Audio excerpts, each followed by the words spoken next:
Ho, ho, ho, and welcome to the Not Ready for Primetime Project. We're Gary Seath and Brad Robinson. And you're not. This week, it's another vintage episode just in time for the holidays. We're going to listen to Bill Swirsky's tournament talk of Favorite Holiday Moments, Brad. The very first tournament talk we ever did. Very first tournament talk, and who better to help us intro this very first tournament talk than the only host of Tournament Talk to ever show up. Thomas Sena has joined us. Well, thank you guys for having me. Doing this intro for this particular episode wasn't part of the contract terms, but I'm just here on my own accord with you guys. So we appreciate You're a that. mensch. You're welcome. Happy holidays, sir. Happy holidays to you. Because it's the holiday season, Thomas, we're putting back up some of our favorite holiday episodes, and this tournament talk that we did just last year was so much fun, and we talked about so many great sketches that we realized we have to replay this one for everybody. I think it really kind of helps you get in the mood if you think about different SNL sketches for holidays, and then you go back and you dig deep in the archive, and there's so many you can talk about and find. Yeah, and this was something fun we hadn't done before, and it was a good way to kind of span the eras of SNL. So we talked about a bunch of different sketches. I think we had like 12 all in, and we battled it out with us, and Ashley and Jeremy joined the group. And it was a lot of fun just talking about sketches from the 70s and the 80s and 90s and recently. And it was a lot of fun just to kind of battle through and pick our favorites and argue what we thought was more important or more funnier than the others. Yeah, just like a lot of things, maybe even like the holidays and stuff. I think the process was maybe more than half of the enjoyment of me as far as compiling lists and seeing what everybody thought about everything and thinking about like just the research, like racking your brain, like, okay, what holiday moments, and utilizing those resources. And then the easy part, like just coasting, was just like talking to these great guests, just talking to the folks about their holiday moments. And but the bulk of it, the fun part to me was just like all the reminiscing that I got to do about with this. Is just so much fun. It was so much fun. And really, it's great because we had 50 years of material to kind of go through, and everyone had their own moments that really stood out to them, whether it was a cast member or a host or a guest or someone like that we were all excited to see. And just the fact that we were able to whittle it down to the final 16 for the tournament in and of it itself is kind of a miracle, because there were so many ideas brought to the table for the tournament talk before the committee ranked everything. There were so many things that we didn't end up talking about in the episode that I know I watched beforehand, and I'm sure you guys did as well. Brad, what was something that stood out for you that we didn't talk about in the episode? There were two sketches, spoiler alert, that I was bummed that we didn't get to talk about. One was from season 10, Mr. Robinson's Christmas. I thought that was a great one, and I always love that one. I wanted to talk about that one. Another one of my personal favorites is from season 40, the Serial episode, where Cecily Strong does the Serial podcast about Santa Claus. Those were two of my personal favorites that I wish we get to talk about. So, spoiler alert, they don't make the tournament. Yeah. I echo Brad's Serial comment, and I'm not even a big true crime podcast guy, really, at all. And I've never listened to an episode of Serial. I kind of know the beats or whatever, just because it's in the ether somewhat. Right. But Cecily Strong, and I went and listened to at least a little bit of audio to kind of compare. And Cecily Strong does such an outstanding job of like the voice, the cadence, like keeping with the theme, keeping with the essence. She kept true to the essence of, I feel like, the Serial podcast, but in such like a fun, like wink wink sort of way. Like she kept it like in the serious tone, but I loved that one for sure. One that I was bummed that didn't make it, I think it just barely missed the cut, and was John Malkovich's The Night Before Christmas cold open. And I forget what season was that was. I think it was in 2008. It was Christmas of 2008. I know that because James Franco did the documentary and followed this episode around. So that's where this cold open came from. It was that Franco documentary. But it's just so like such a perfect encapsulation of who Malkovich is as a performer and maybe as a person. He has these kids sitting around him, and he's reading The Night Before Christmas, and he's interjecting with these just perfect Malkovich-isms, talking about like Well, in Germany, they call Santa Claus this and that, and what we would do, we would put a penny, and like he would just like these like kind of grotesque, like odd comments to be saying to a child, but it fit Malkovich perfectly, and that's one where I lobbied for it. I had it on my list of considerations. Just missed the cut, but I think that one should be more fondly remembered than maybe it is. Yeah, that one does kind of get lost in the shuffle. But he is so good in that. And like he is in most everything he does. He just brings the John Malkovich to that sketch and makes it really, really stand out. And the whole interaction with the kids too is great because it's really just him and he's talking to these kids. Oh, it's so he much talks fun. to the kids like they're adults. Like he would just be talking to like an adult or something. Like, yes. Would you have, Gary, any that you missed? Well, I was bummed that we didn't talk about Master Thespian. I think we maybe mentioned it in the episode, but that's one where Thomas every year around Christmas time for probably for the, the 3 weeks leading up to Christmas, every time Brad calls me, he answers with ho ho ho. John Lovitz as the Master Thespian, yes, doesn't know what his lines are as Santa Claus. It's just such a fun take on that character, the Master Thespian, and then putting him into that situation. It's great and so much fun. And this episode of Tournament Talk, the three of us were joined by your co-host on Pop Culture 5, Thomas. I just want to throw out a shout out to Pop Culture 5 here because I know Brad loves it when we do that. Jeremy Dove. Well, Brad was just on a Pop Culture 5, so he should be talking That's about right. it. He only wants to promo the episodes he's on. So go back and listen to Brad on the Tom Petty and Elton John episode. Brad's like, those are the only good episodes. Thank you, Brad. Appreciate your support. Hopefully by now you've heard the Pop Culture 5 Christmas songs, and they do Tom Petty's Christmas all over again. that may or may not be true. I tried pushing for it when Yes, I you left did. at the last minute of my episode. I was like, come on, guys. It is a great Christmas song. Oh, goodness. So we were joined by your co-host, Jeremy Dove. And we were also joined by Ashley Bauer. And I loved this episode because I think we all had so much fun talking about all of these sketches and doing a little bit of arguing over which sketch might have been better than another. But I think this really was a great way to kick off the Tournament Talk show because it was so much fun and so enjoyable. Thomas, is this still your favorite Tournament Talk? Well, since it's I think it's the only one where both of you were on Tournament Talk, possibly. So this is definitely high up there. It's hard. I didn't really think about it. Like, it's hard to rank the actual tournament talks. It's very meta. That'd be very meta doing let's do a tournament talk and just have a bracket with the tournament talks. But this was a really special one. Like you said, Jeremy Dove, my co-host on Pop Culture 5, wherever you get your podcasts, listen, like, and subscribe. He has a really good way of looking at like the macro of topics, and that bleeds into our show. And you can tell here, like, Jeremy likes to put things in like historical perspective.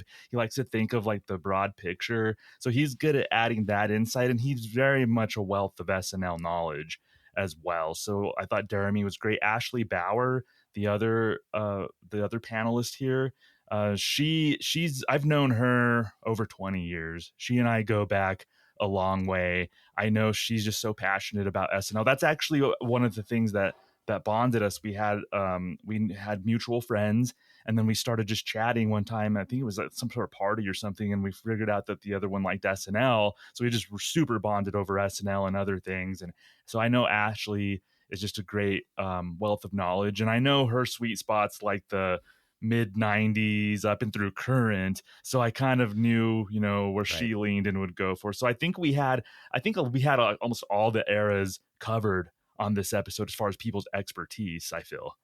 Yeah, I think that's a really good point. There was a wide net cast here with between the five of us over what we could talk about and what we enjoyed. That was the other thing, and that was great. Was that there wasn't really a consensus on the number one.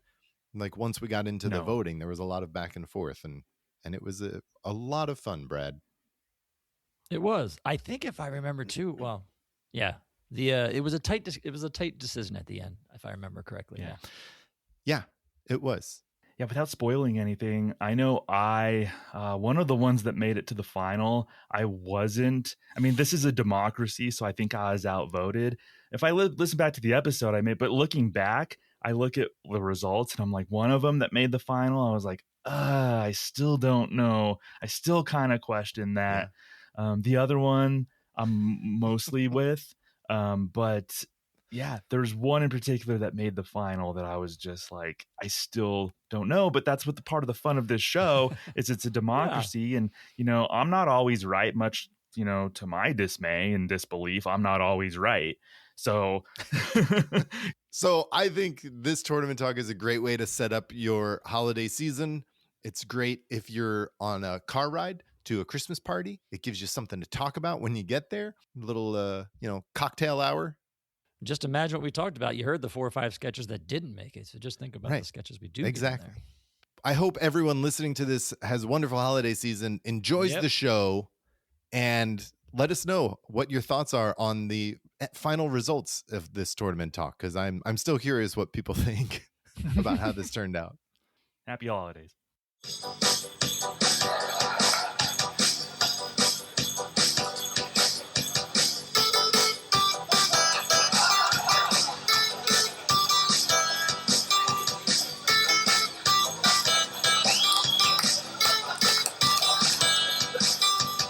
Hello, my friends, and welcome to the first edition of Bill Swirsky's Tournament Talk.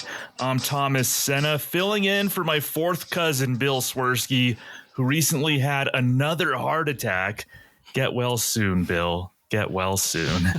Tournament Talk is the show in which we compile memorable SNL moments in a chosen category, break them down tournament style in a cozy little bracket, and declare a winner. So every episode, I'll be joined by 4 panelists, and we'll go on a journey filled with laughs, tears, and hugs, and arguments, and all sorts of fun stuff here, with the goal of crowning a champion. So I mentioned 4 panelists.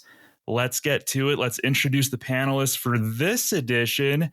Well, we'll be talking about holiday moments here on the first edition of Bill Swirsky's Tournament Talk. So the panelists: Gary Seath, the first one, co-founder of the Not Ready for Primetime Project and co-host of the early years of SNL. Gary, how are you feeling about this endeavor that we're embarking on?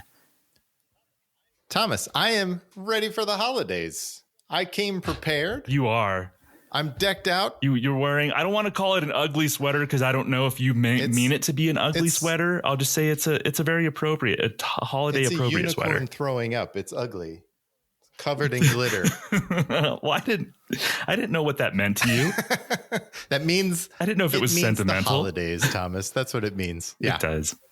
I'm very excited for this. This is going to be a lot of fun talking about these 16 holiday moments. Yeah, I'm pumped. We're all sports fans to one degree or another around here. So like combining sports and brackets and SNL, like this is going to be great. So Gary, thank you for inviting me to join the Not Ready for Primetime Project. Yeah, well, Brad wouldn't have it any other way, Thomas. Let's not pretend like I had any say in this. All right. Oh no, a nice peek behind the curtain. Brad Robinson, the aforementioned Brad, the other co-founder of the Not Ready for Primetime Project and co-host of the early years of SNL. Brad, how exciting is this? Like fresh new content for all the SNL geeks out there. I love it. I'm so excited, and I'm very excited, Thomas, to have you on board and manning this ship. I can't wait. All right. Thanks, Brad. Also, another panelist, SNL super fan. She was my guest on the SNL Hall of Fame. We discussed Kate McKinnon in season 5, Adam Driver in season 6. She was a panelist on the season 5 roundtable. Ashley Bauer is joining us. Ashley, is your husband relieved that you now have these platforms to share your SNL nerd tendencies instead of maybe like directing them to him? I know my wife was relieved when I started SNL podcasting. Husband, parents, siblings, friends, you name it, that there is an outlet where I can, that my people are all in one place and actually understand what I'm talking about. It has been amazing. And you're right. Yeah. Total sports buff. I nerded out way too hard when I got invited to do this. It's like worlds colliding for me. So very, very happy to be here. Yeah. Thank you so much for joining us. Ashley and I go back 20 plus years. now, 2021. Yeah. We started, SNL was the thing that kind of bonded us. So initially, one of the big things, we were both figured out we were SNL nerds. So Ashley and I go way back. So no favoritism. And I know, Brad, I see the look on your face. You're like, does that mean there's going to be favoritism involved? Like, no, favoritism. We're all good. I already planned for favoritism. He's just jealous that he hasn't known you for 20 years, Thomas. That's what it is. Oh, thanks, Brad. Well, thanks, Gary, for speaking for Brad. Our fourth panelist, co-host of the Bigger Than the Game podcast with Jose Ruiz, and my co-host on Pop Culture 5. He's also been a guest of mine on the SNL Hall of Fame numerous times. Jeremy Dove. Jeremy, we're both huge sports fans. How pumped are you, man, to combine the brackets and your SNL fandom here? Thomas, thank you for having me, everybody. And also, this is a dream come true. And I'm just excited because when it comes to March Madness, it's all about those upsets. And I just can't wait to throw in some upsets and get everybody going, what? And just freaking out. And me, as always, being the voice of reason, having to tell people why my choice is correct. So this is a dream come true. Yeah, we all know that, especially on Pop Culture 5, you are the voice of reason. And I'm the one that goes Maverick, and our listeners of Pop Culture 5 let us know that. So it's probably going to extend here, too. Oh, it's all the time. And, people always getting upset. They tell me, Jeremy, why doesn't Thomas listen to you more? And I go, I know. I wish he would, but he just doesn't. But I tell people one day. Thank you so much, Jeremy. So let's get into it, shall we? So here's how the show works. Today's topic that we'll be breaking down is SNL Holiday Moments. So that leaves a lot to explore in SNL. We didn't just say holiday character sketches, it's holiday moments in SNL. The Bill Swirsky's Tournament Talk Selection Committee has used science to come up with a bracket filled with 16 holiday moments from SNL history. So, of course, 16 will go to 8, then 4, then 2, then a champion will be crowned. The panelists and I will talk about these moments and vote on which moment will advance in the tournament until we declare that winner. If the vote is 2-2, I'll have the tiebreaker vote, because that was part of the contract I negotiated with Brad and Gary. I'm drunk with power, and they knew that, and that's why I'm Maverick. Here. Going rogue. So thank you, Brad. Thank you, Gary, for giving me all that power. So before we get to the tournament bracket, I want to go over some bubble candidates, some bubble moments, moments that barely missed the cut before we actually break down the bracket. So the first one I want to talk about, Jeremy, I want to throw it to you for this. John Malkovich, The Night Before Christmas monologue. This barely missed the cut. It was almost in the field of 16. I love this monologue. Jeremy, I think this is one that you appreciate as well. Yeah, this is one, when we see, like, with college basketball, college football, there's fans always upset with the committee. How could you leave this out? This is how I feel right now with this John Malkovich, like, this committee. Like, I know it's a tough job. I understand, but John Malkovich doing that great monologue, putting a twist on a Christmas classic, and only the way that John Malkovich could. I'm looking at what did make it, and I'm going, come on, guys. Like, I know it's, your first time on the committee, but still, we got to do better.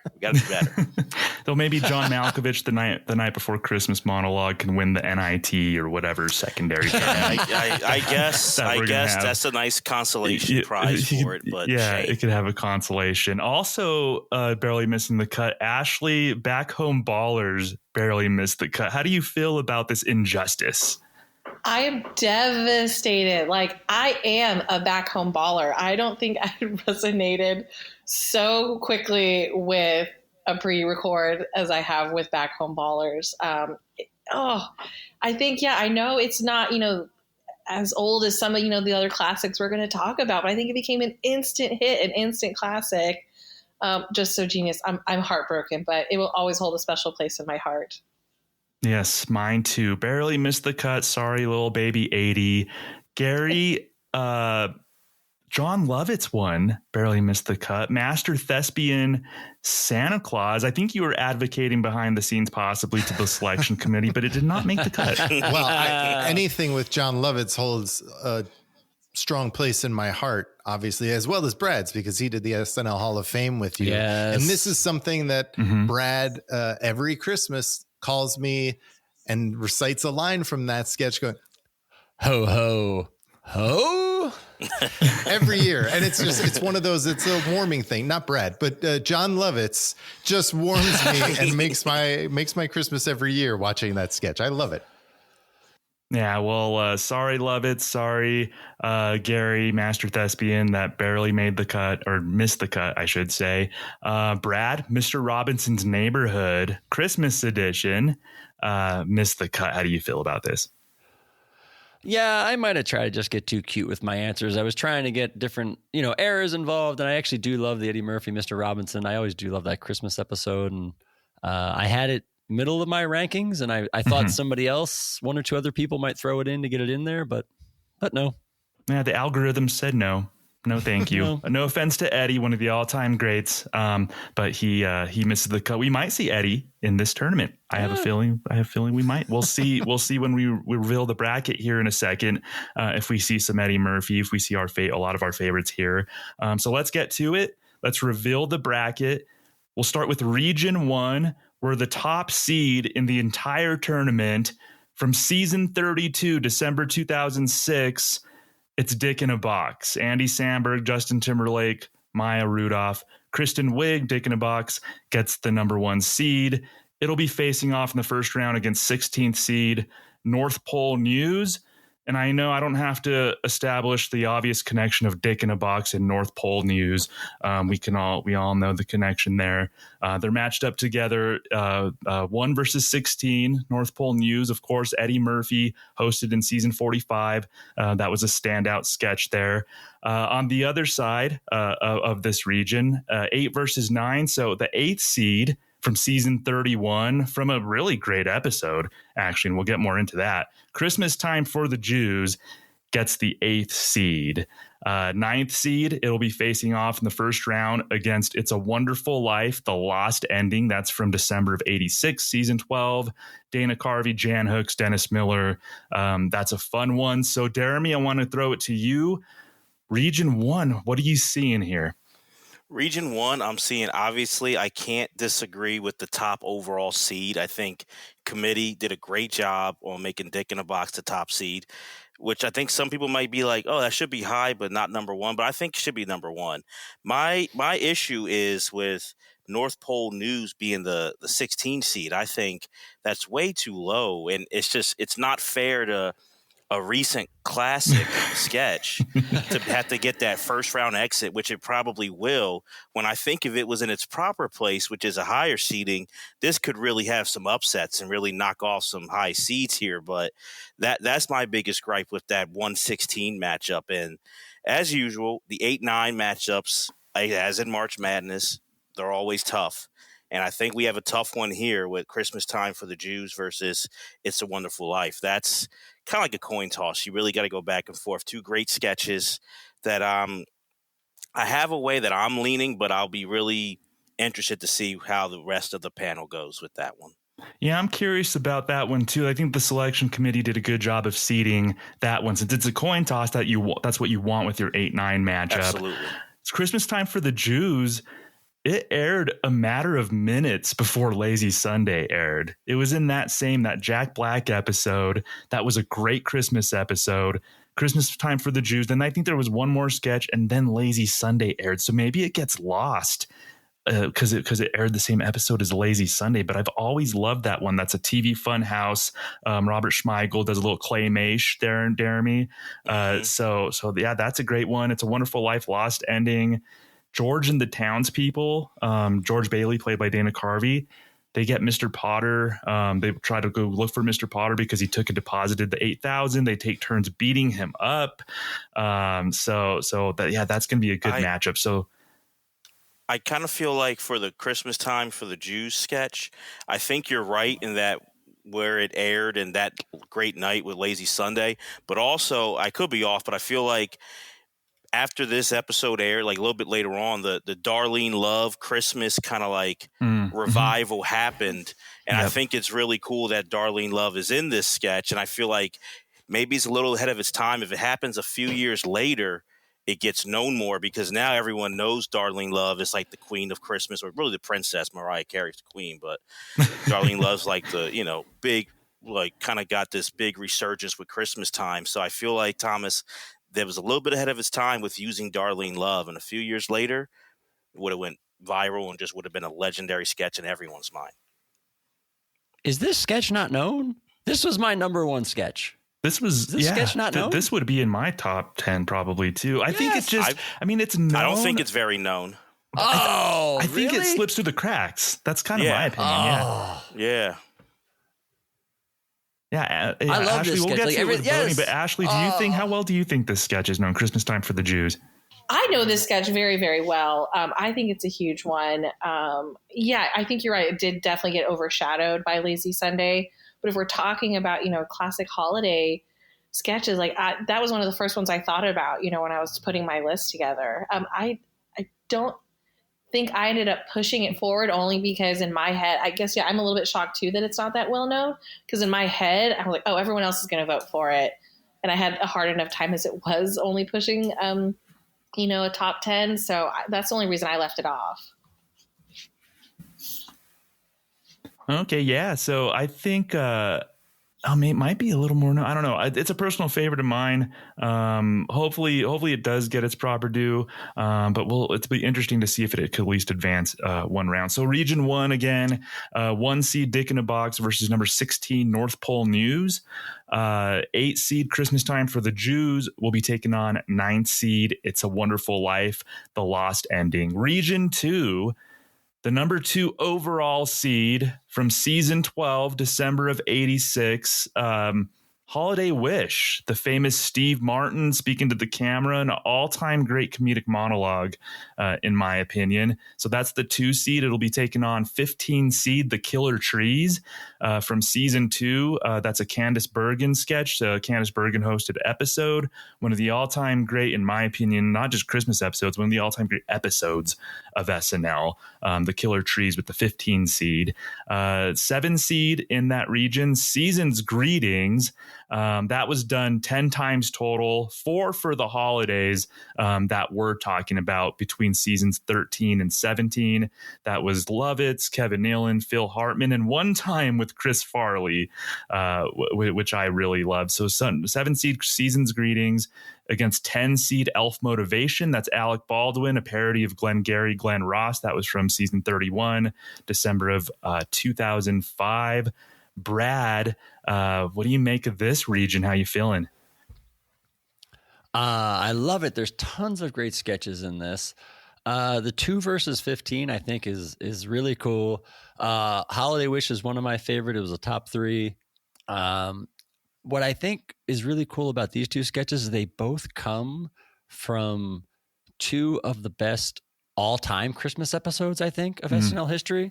The Steve Martin one, it's Steve's first return hosting since the Lauren era. It's Chevy's 5th time hosting, Martin Short's first time hosting. They all hosted together for Three Amigos. Randy Newman's back for his 5th time as musical guest. And it's an example of what great writing can do. It's a Robert Smigel piece he wrote for Steve.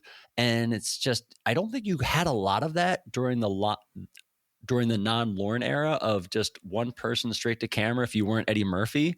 And just watching Steve Martin just command that sketch is awesome. And it's just, there's so many great one-liners where he starts off so sympathetic, if I had one wish in the world for all the children of the world to join hands and sing together in spirit and harmony and peace. And then as he slowly goes on to his 3rd and 4th wish, by the time he gets to the 4th time, he's like, the first to be the crap about the kids. And it's just classic Steve Martin. It's just such a great sketch. Didn't they play this when Paul Rudd hosted the Christmas episode and COVID and they picked their best sketches, like this was on there. So I love that. Killer Trees is an amazing example. Season 2, Candice Bergen. It's probably the best episode of the season. And it's such a bizarre, absurd sketch. If you haven't seen it, it's so complex and intricate. There's like 5 different sets they use. Yeah, where I love it. The premise is being people would sing "Oh Tannenbaum" and get killed by Christmas trees. So there's a couple of like different sets where people get killed. There's a police station. There's a police lineup where the musical guest, who is Frank Zappa, cameos in a lineup with Christmas trees, and he gets killed by a Christmas tree. It's just so insane. It's so fun. I'm so glad this made it just so we could talk about it because it's such a fun sketch. Well, that's a sketch they let breathe too. That's Brad. That's another thing I like about the Killer Trees is they just kind of let it play out and breathe. It's such a Candice Bergen acts her ass off. Yes, they tell her to just go for it, and she's crying. She's so committed. She's so committed. Frank Zappa's goofy in there. I mean, all of them are so good, and that's just a really like if some of the younger listeners. I think they're familiar with you guys, so then maybe they're familiar with the older seasons, but please rewatch The Killer Trees. It's a great example of season 2, just like you can't do that many other times in the life of this show. Mm-hmm. True. To Thomas's credit, the letting it breathe, like 5 sets, some of them you return to multiple times. It's a very long sketch. It's very intricate to get to the end. It's so smart. I mean, it probably won't pass the Steve Martin sketch, but I'm so happy we can talk about it. And then the second bracket, the season's greeting. It's classic. It's quintessential. It's iconic. SNL. It's what you think of. It makes all the holiday clips of season greetings and the holiday specials. So that's a great one. And Elf Motivation is great. Alec Baldwin's 12th time hosting. It's a brilliant play on Glengarry Glen Ross. I believe, Thomas, did Seth Meyers write this? This is Seth Meyers' piece, I think. I think I've heard him talk about it on the Lonely Island podcast that he does. I think he's maybe referenced it as something that he was behind. But it's so great. It's Seth and Amy and Rachel Dretch, and they're all playing elves, and Fred Armisen plays the boss, and he brings somebody in from the head office, North Pole, and it's Alec Baldwin playing Winter's Breath. And it's just so funny. It's so good. There's so many great one-liners in this. And again, especially if you know Glengarry Glen Ross and you appreciate that, it plays so well. 10-1 sketch, I got to say. This was the last sketch of the night. And It's a killer sketch for any episode. And to be, 10-1 on the night. It's so good. I feel like a lot of people know this. It didn't make my list. I put a different elf sketch. I put the Naughty Elf sketch with Vanessa Bayer on, and I was actually trying to pick which elf sketch to put. But I love this sketch. It's so good. It's so well written. It's a great parody. It's an example of a great parody, and it plays so well for Christmas. Yeah, and it's going to be a toss-up with Season's Greetings, and I find it interesting that it's going up against Season's Greetings that has 4 different holiday iterations. Like we're talking like basically Christmas iterations. They did it a few times other than that. So Elf Motivation happened one time. So we'll see how that plays out. Also, Season's Greetings, different eras of SNL have had their kind of versions of like some of the guys in the cast doing whatever, whether it's like hitting their bellies or Tracy Morgan and Chris Kattan and Jimmy Fallon and them like kind of playing. I wish it was Christmas today. But I think this was a good, like, this is kind of what's almost kind of the thing that started off that tradition of we have to have some of the cast members do this Christmas thing every year. So that's going to be interesting. Again, 2 seed A Holiday Wish, Steve Martin, against 15 seed The Killer Trees from season 2, 7 seed Season's Greetings with Lovitz and Kevin Nealon and Phil Hartman against 10 seed Elf Motivation, the Alec Baldwin, the parody of Glengarry Glen Ross. Region 3, the 3rd overall seed, probably not a surprise, The Delicious Dish, Sweaty Balls edition, again with Alec Baldwin all over this tournament so far. It'll be taking on 14th seed from season 38, relatively new one, You're a Rat Bastard, Charlie Brown. That's from December of 2012, a Martin Short hosted Christmas episode. 6th seed in Region 3, The Night Hanukkah Harry Saved Christmas. The one that's probably hardest to find, as we kind of talked about before the show. Classic, in my opinion. This is around when I started watching SNL, so I love me some Hanukkah Harry. It's taken on 11 seed Santa Baby from season 41, Ryan Gosling, Vanessa Bayer. Ashley, what do you make of Region 3? Oh, I think this is such a strong region. This is going to be so tough. Come on, Sweaty Balls. to this day, I will still just in random everyday conversation go, good times, good times. Like it's just permeated not just pop culture, but I think everyone's life and vernacular. Again, at least for me, I think that is one of the funniest sketches of all time, let alone one of the best holiday sketches of all time. So I think that one definitely deserves to be up there in the top. And I think that one's going to be a strong, solid contender. Gosh, just their ability to not break during that is so impressive to me. I don't know that I would have been mature enough to make it through that sketch myself. But I'm so bummed that it is competing against You're a Rat Bastard, Charlie Brown. Tom, I think you and I, when we did the Adam Driver episode, we were talking about, those types of sketches where they get so serious. And I'm sorry, I was jumping ahead to Santa Baby. But when it comes to You're a Rat Bastard, Charlie Brown, I thought this was a really genius way for them to work in the way that the cast members can do parodies of celebrities. Because normally we see they're all different actors are auditioning for a role for a movie. They do that one over and over again. And it's a good formula. But I thought this one was a little bit creative in that it was them doing a local theater play for Charlie Brown. And it gave all of these different people the opportunities to show off their amazing impressions. Like an impression parade kind of sketch, which I don't mind. Bill Hader was playing Al Pacino. Kate McKinnon as Edie Falco. You had Martin Short playing Larry David. Kenan Thompson as Forrest Whitaker. All these different. Nassim Pedrad entered the picture. Taron Killam as Michael Keaton. So there was just like this impression parade that was awesome. I love the shots that they had of the children in the audience just looking like, what the hell is this? Like, I love those cuts to the children in the audience. Yes. Like, what is happening? They look terrified. It's amazing. Yeah. But then, like moving on, Santa Baby versus The Night Hanukkah Harry Saved Christmas. Again, like you said, I think that one's kind of turned into a little bit of a deep cut that you really kind of have to dig for to find. But I mean, anything from that cast is just so amazing and so classic. But yeah, since I, was so excited to talk about it a few seconds ago, Santa Baby again really just kind of stuck to me. Again, as even though it's more recent, something that became an instant classic. And Vanessa Bayer, Tom, I know how you feel about Vanessa Bayer and Ryan Gosling. They just nail it. They, you're talking about Candace acting her ass off in that one sketch. They're acting their asses off in this sketch. They're taking it so seriously. And I genuinely believe that they are all the people at the party are genuinely terrified, and it's hilarious. Yeah, Keenan's terrified. Yeah, Beck plays such a great. He's about to cry. He comes down the stairs as Santa, and he's just about to cry. Brad, does it hurt your feelings that like Hanukkah Harry's might be considered a deep cut and hopefully maybe not lost again in time? It hurts. It hurts that what I think is like an all-time Lovett sketch, people are like, I don't know of it. I don't know. Yes, it hurts. Like Lovett's, unfortunately, right? Like Lovett's kind of gets shot. Yeah, that's a good point. In the shuffle. Yeah, it's sad. Yeah.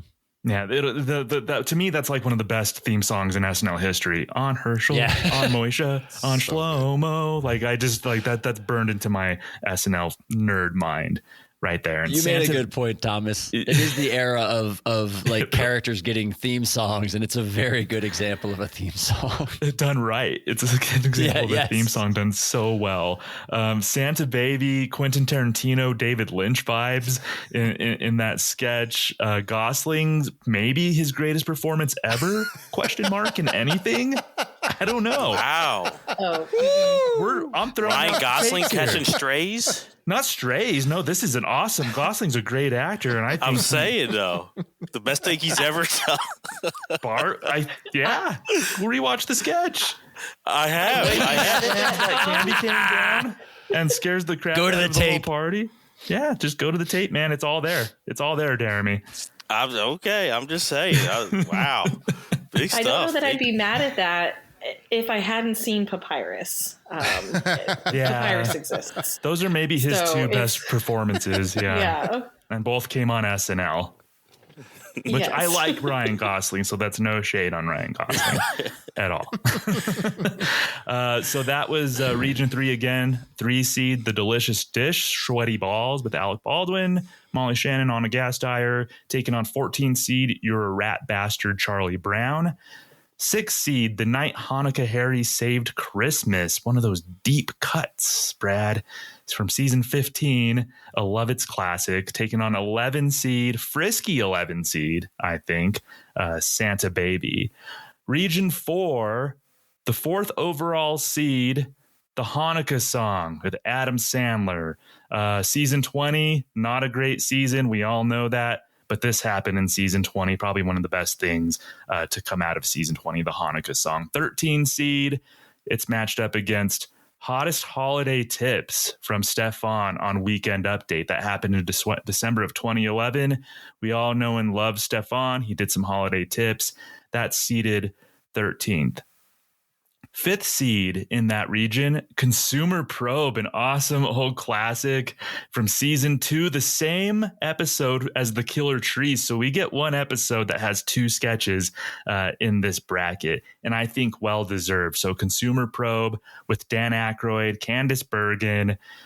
He's Dan Aykroyd, plays one of the better, like one of the best of all time, probably in SNL history, I think, playing just a seedy character. Just a slime ball, just Erwin Mainway. Like, this is so classic. So Consumer Probe number 5, taking on 12 seed Rappinville on one of those Justin Timberlake song and dance. He's dressed up as a mascot. That's from season 39, December of 2013. That was a Jimmy Fallon hosted episode. Justin was the musical guest. Also a cold open, which I forgot about until I rewatched this sketch. It was a cold open. It might be the only cold open that we have in this bracket. So Gary, region 4, what do you think, man? I like these matchups for a couple of reasons, Thomas. One, I think these are 4 quality sketches. But really, I like the 4 versus 13. We've got 2 Weekend Update bits here, right? And they're going up against one another. The Hanukkah Song, Adam Sandler, it's just kind of quintessential Adam Sandler he's coming into his peak of like his understanding his comedic tone and sense. And that just kills. And it takes off from there. And the Hanukkah Song now has a life of its own, way beyond SNL. And like you said, everybody knows and loves Stefan. So adding Stefan into, giving him the holiday bit to go off of, it's great. It's brilliant. It's, Bill Hader. His interactions with Seth Meyers in this are great, as always. It's just another really strong Stefan sketch, I think. It's one of my favorite Stefans, I think, ever.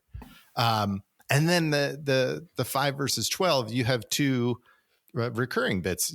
Consumer Probe, this is something Erwin Mainway that Dan does a number of times in his time on the show. And this one with Candice Bergen it really is, I can say this for all 16 of this, but it is an all-time classic. And this is one that has been for, 49 years or whatever.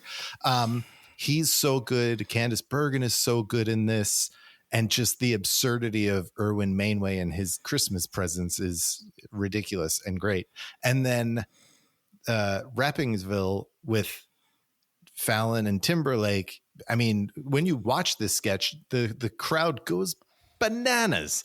Yeah. And like you said, it's the opening sketch. It's the cold open. And so you're not expecting it. It's just Adie Bryant doing her thing for a few seconds. And then in comes Timberlake, and they just, I mean, it's pretty long, and they're really good in it, and they like doing different parodies on different songs. So that is also a really strong sketch, and it's interesting that it is, I guess, the only cold open we have here. So it's a really good region. Yeah, Adie Bryant is really good in that Rappinville sketch. It's not just a Fallon Timberlake one. Like, Adie Bryant's awesome in that.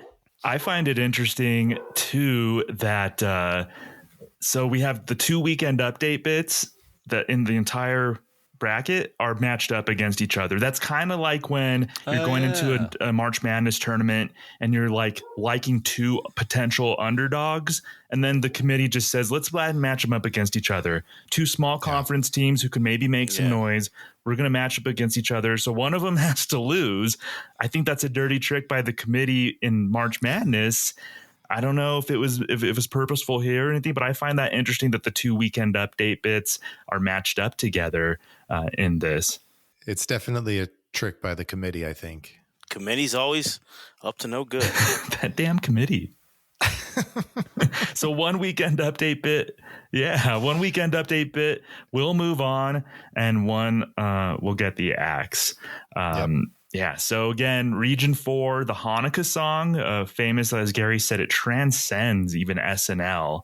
He did debut it on SNL, but it just sort of transcends it at this point. So that's the 4 seed against 13 seed, hottest holiday tips. That's Stefan on Weekend Update. 5th seed Consumer Probe from way back in season 2. Classic sketch against 12 seed Rappinville with Justin Timberlake, Jimmy Fallon, and A.D. Bryant. So we are going to get to voting on this and declare a winner. So let's start first round matchup. And so how this is going to happen again is Brad, Gary, Ashley, and Jeremy all get votes. If it's 3-1 in favor of someone, they move on. If it's 2-2, then I get the tie-breaking vote.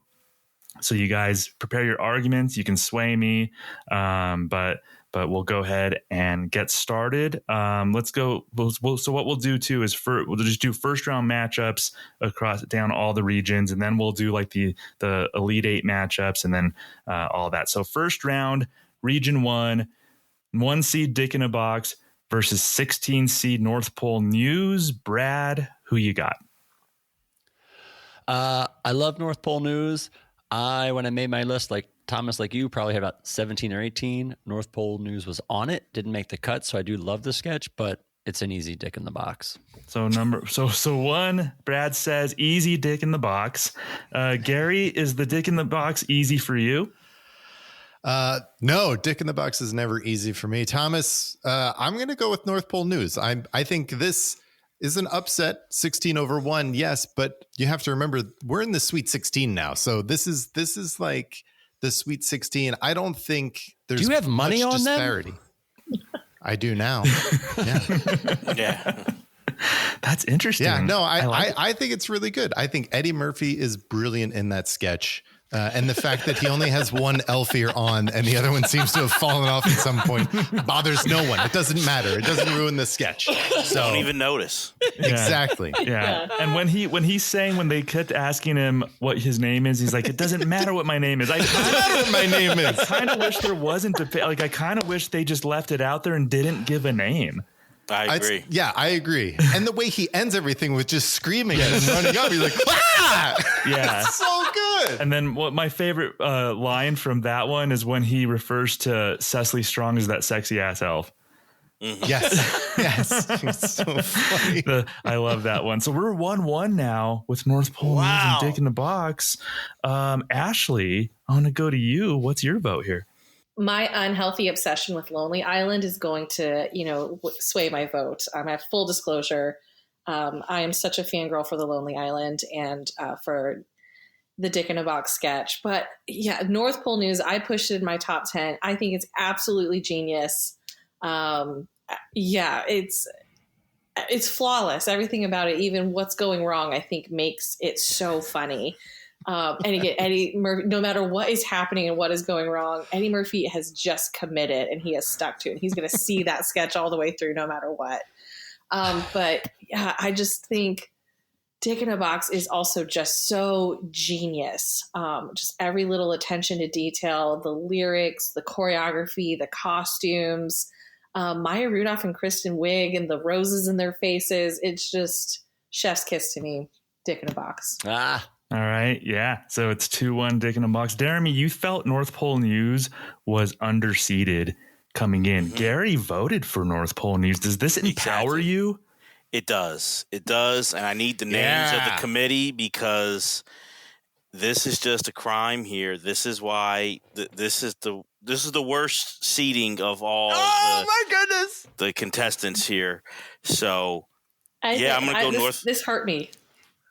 I'm going North Pole News. I really am. Okay. We're going to tie. Oh my God. 2-2. All right. So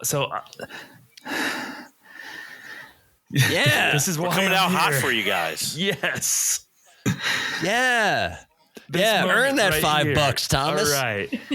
I agree that North Pole News, if it was facing any other moment, it might pull an upset, but I can't in good conscience have Dick in a Box lose in the first round. It's so classic. It was just a phenomenon that like stretched beyond like SNL. So like if I would talk to my friends who don't watch SNL, who maybe actively dislike SNL, they like this. So this actually like went beyond SNL into the public conscious sphere. So I am going to vote for Dick in a Box, and it's going to advance, even though I really obviously enjoy Eddie Murphy, Mikey Day, Alex Moffat, Cecily Strong, Chloe Fineman. Shout you all out for that great sketch and what was an awesome episode. Eddie Murphy returning, long-awaited return to SNL, but Dick in a Box advances to the Elite Eight. That was surprising to me right out of the gate. Wow. 3-2. Dick in a Box. Dick in a Box wins. Wow. All right. Next matchup, 8 seed Christmas Time for the Jews. 9 seed It's a Wonderful Life Lost Ending. Jeremy, you get the first vote here. I'm going with the 9 seed. It's a Wonderful Life Lost Ending, because I think just the way this sketch turns left, and it seems like it's just, a nice little parody on It's a Wonderful Life, and Dana Carvey's nailing Jimmy Stewart and Dennis Miller. But then when they go after him, after Lovitz, and you start seeing the wrestling moves, and they're just, get him. And I love how it just kind of ends, like just them just taking it to him, and then they're all singing in the background. I think this was a great sketch, especially for, early on in this new era with like Dennis Miller and Dana Carvey, Kevin Neal, all those people like joining the cast. I thought it was just a brilliant sketch, and it's kind of risky because It's a Wonderful Life is such a beloved Christmas classic, but they went there for it. So I'm going with It's a Wonderful Life Lost Ending. All right, Gary, you got the next vote. What do you think? These are the only 2 black and white sketches we have in this tournament as well. Am I right?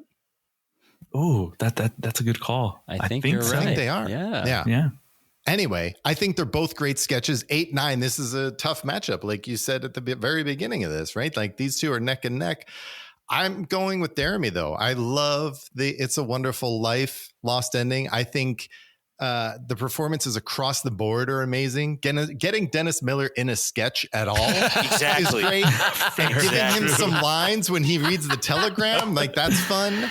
And you get Phil Hartman, John Lovitz, Dana Carvey. I'm all in on that sketch. I love that sketch. If you were a fan of watching like Evening at the Improv or Caroline's and comedy shows in the 80s, Kevin Meaney was in this sketch, and he was a comic in the 80s. That was one of the most random appearances in a sketch. I'm like, they couldn't have got. Well, I guess if you look back at the people, like the cast on SNL, it was relatively small, and they had used everybody. How did Kevin Meaney end up there? I don't know, but it was interesting to see him in there. So funny. So 2-0 for It's a Wonderful Life Lost Ending. Ashley, you get the third vote here. I'm going to go with It's a Wonderful Life Lost Ending. Yes. As much as I do love Robert Smigel, I was a big fan of and knew of Christmas Time for the Jews, and I think of it every Christmas. But yeah, like we keep saying, it was an evenly matched seed. But just for all, I would just be parroting what everybody already said, so I won't beat a dead horse. But gosh, yeah, just everything about it, hilarious, so funny. The players in it. And yeah, again, just the sketches that turn always get me. Okay, so It's a Wonderful Life Lost Ending wins. Brad, your vote doesn't matter here, but do you want to get it on the record? Hey, thanks, Thomas.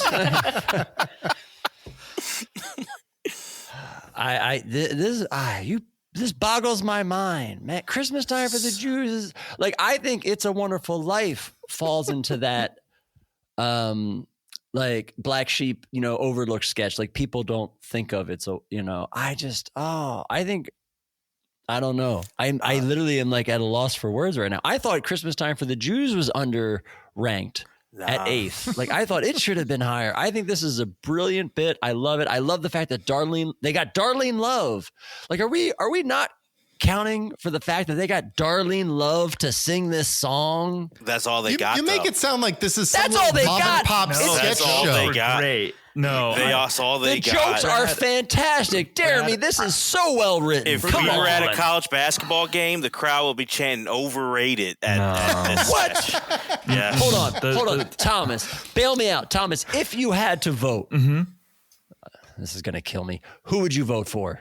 Christmas Time for the Jews. Thank you. I would vote for. Yeah, but it doesn't matter. Thomas I know. doesn't count It's either. all I People- got. It was people have something. spoken. It was something. People have spoken. But you know, this I is- would have voted for Christmas Time for the Jews. There's such subtle, funny humor visually and just like in the lyrics and just I don't know. I love it, and it's like sweet. It's such a It's fine. Again, You all- we're talking you- about the Sweet 16. Like, there's nothing here that's okay. an upset. Listen, Yeah. we get it. You all hate animation. Whatever, fine. No, I love thought Jeremy was a animation. fan of I Play No, Mate. you all hate animation. pretty You've sure I already am. said it. You're very obvious. It's very upsetting. You hate animation. you know. Claymation, Jeremy, I should say. Jeremy. Claymation. We could name like 7 or 8 animated things a piece before Brad understood any of them are. So don't let him get you. Thank He's you. riling you up for Gary, no reason. that's why you're my man. You got it. That's man. right. All Exactly. Oh, great. So now we you're got- on his. it's Okay. It's a Wonderful Life, Lost Ending, great sketch. I'm happy about this. I really enjoyed that one. I'm really happy. First round matchup from Region 2, A Holiday Wish, the Steve Martin Classic against 15 seed The Killer Trees. Ashley, what's your vote? I'm going to vote for A Holiday Wish with Steve Martin. Gosh, yeah. Steve Martin's just genius. I think to me, what is so amazing is the writing. I thought was so smart with having him repeat the same line over and over again. It would have been so easy to just have him cut that first part out as he went through that sketch. But repeating that whole intro line start to finish, and then the kids stuff and changing his mind and everything. I feel like that's probably what I sound like on any of these podcasts, is me talking out loud and realizing I need to say something different. But yeah, this one actually really wasn't. Killer Trees is hilarious. It's amazing. It's genius. But I'm going to go with the Holiday Wish. All right, Brad, it's 1-0 Holiday Wish. Is it 2-0 now? It is 2-0. Holiday Wish. I love it. It's quintessential Steve Martin. This is great. Again, it's everything Ashley said. So well written, so well performed. Killer Trees is an amazing sketch. If you haven't seen it, check it out. I'm just so happy it got in the conversation. But yeah, it's an easy Steve Martin Holiday Wish for me. All right, 2-0 for A Holiday Wish. Jeremy, your vote. I'm going with The Killer Trees, honestly. Interesting. And I just think for how long they let this sketch go, and you're getting Dan Aykroyd at his best. And to me, what makes Dan Aykroyd an all-time great cast member is him just playing that cop and taking it so seriously. And Belushi, even when Belushi comes in, those two just working so great together. Candace Bergen, like you guys said, was acting amazing in that. I'll be honest, Holiday Wish is a very good sketch.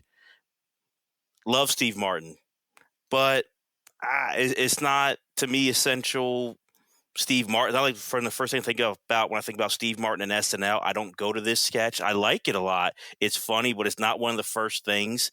And I think The Killer Trees, it's one of the best of the first 5 years.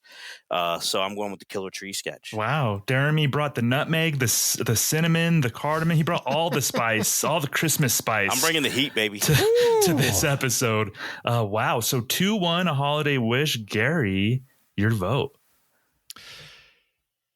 If Killer Trees were up against anything else in this bracket, I would take it. But I can't pass up A Holiday Wish with Steve Martin. One of my favorites. The crap about the kids.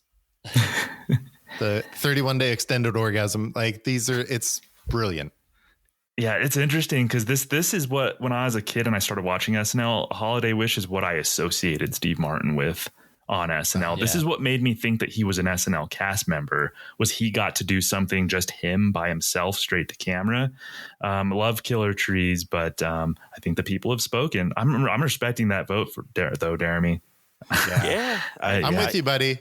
That was the sketch that I think is underrated here. It's too up low. there. Mhm. Both the 15 seed and 16 seed. I'm stunned by where they're at on this, but it's okay. It's okay. All right. So no upset here. Holiday Wish advances. Next, we have Season's Greetings, which there were 4 iterations of. Lovitz, Kevin Nealon, Phil Hartman, one time with Chris Farley, which I thought was really funny. That might be actually my favorite version of it. So Season's Greetings against Elf Motivation, the 10 seed with Alec Baldwin. Gary, you get the first vote here. This is the hardest first round matchup for me in the entire bracket. I'm going to be honest with you. And I've thought about this a lot, too much probably, definitely. But I'm going to go with Elf Motivation. I think that the way that they do that entire thing is great. I think Poehler, Rachel Dratch, and Seth Meyers as the elves are excellent. Yeah, I just think that's great. All right, so we have one for Elf Motivation. Jeremy, I want to go to you with the second vote here. Yeah, definitely. I agree. Elf Motivation. And because of, at the time, what shocked me was I love Glengarry Glen Ross and I love that scene with Alec Baldwin. But what surprised me is the amount of people who loved this sketch and didn't know that it came from Glengarry Glen Ross. And that's how impressive and to me gutsy, because it's a cult classic, that movie, but I don't think a lot of people before this thought of Alec Baldwin movies and thought about like Glengarry Glen Ross. So I thought it was a gutsy choice to use that. And I thought that's how impressive it was that people who didn't know where the reference came from loved that sketch. So Elf Motivation. It was also many years after the movie came out, right? Like it wasn't like it 13 had just years come out. It was Yeah, I think Glengarry Glen Ross maybe was a 92 film, and this Elf Motivation was 2005. Right. So it was like 13 years. Was it on Broadway again at this point? I'm just curious. I don't know. I have to go check my Broadway spreadsheet to see where it falls, Gary. I thought your Broadway podcast you would know these things. I watched Al Pacino and Glengarry Glen Ross. Supposed to know about eat the scenery. It was amazing. Nobody's supposed to know about my Broadway podcast, Gary. Why? You got to get listeners. That's Thomas. one that I just do for myself, just to get my thoughts out, and just you know, there's not supposed to be any yourself listeners in the car. Yeah. So you're not getting us the Broadway crowd copy. So it's 2-0 Elf Motivation now. Brad, you get the third vote here. Your vote counts, Brad. Oh, don't talk down to me, Thomas. Elf Motivation. I think Season Greeting, it's great. It's so funny but it's just one note, and there's just so many layers and so much happening in Elf Motivation that I take the upset. Mm-hmm. Okay, so Elf Motivation moves on. Ashley, would it have been a clean sweep for you here? It would have. Yeah, I definitely would have voted for that. So like Jeremy said, I was actually in the camp of I had not seen Glengarry Glen Ross before that sketch, and I was crying tears. I was laughing so hard. And when I realized that it was a movie parody, I looked up that scene, and it just made me appreciate it even more, just how brilliant it was, and just how amazing. Just always be cobbling. Always be. It's just, yes. Even when he misses that lineup, he says, always be closing. Yes. And it still works. Mm-hmm. Yeah. He slid into even his the flow Glengarry and even Glen him Ross breaking. Mm-hmm. Yeah, him breaking doesn't, it's not ruin anything. It's Rachel Dratch with that giant thing of cocoa. That's great. Put the cocoa down. Perfect. This is a great example of like Dretch selling a sketch. She's so good in this. Oh, yeah. And I forget that Dratch was still on the cast at this point in 2005. Like she lasted longer than I even remembered. So that's a little tidbit from here. Yeah. So congratulations, Elf Motivation. We'll go to Region 3. It's the Delicious Dish Sweaty Balls against You're a Rat Bastard, Charlie Brown. Let's go to Jeremy to start this one off. Wow. Okay. Not only is this the easiest of the first round, I'm going to say I think You're a Rat Bastard, Charlie Brown is like the Die Hard of SNL sketches, where I don't really think it's a Christmas sketch, honestly. And I'm just surprised that John Malkovich and so many others had to sacrifice to let this in here. So this is the easiest for me because I don't think this is a real Christmas sketch. I think it's just a plot point to get people to do impressions. So delicious sweaty balls, no doubt. You're a rat bastard, Charlie Brown. Not really an SNL Christmas sketch. That's what I'm saying. Jeremy's saying you're a rat bastard. Charlie Brown is a rat bastard and does not deserve to be. It is the diehard of SNL Christmas sketches. Yeah, which we know. I agree with that. The diehard thing, but now we're angering the diehard fans. That's interesting, Jeremy. So, Delicious Dish has 1 vote. Brad, what say you? I feel like Delicious Dish. I'm actually torn on this one. Wow. Like I could actually, if there were arguments I would listen to and be swayed. I like Delicious Dish. It is a very good sketch.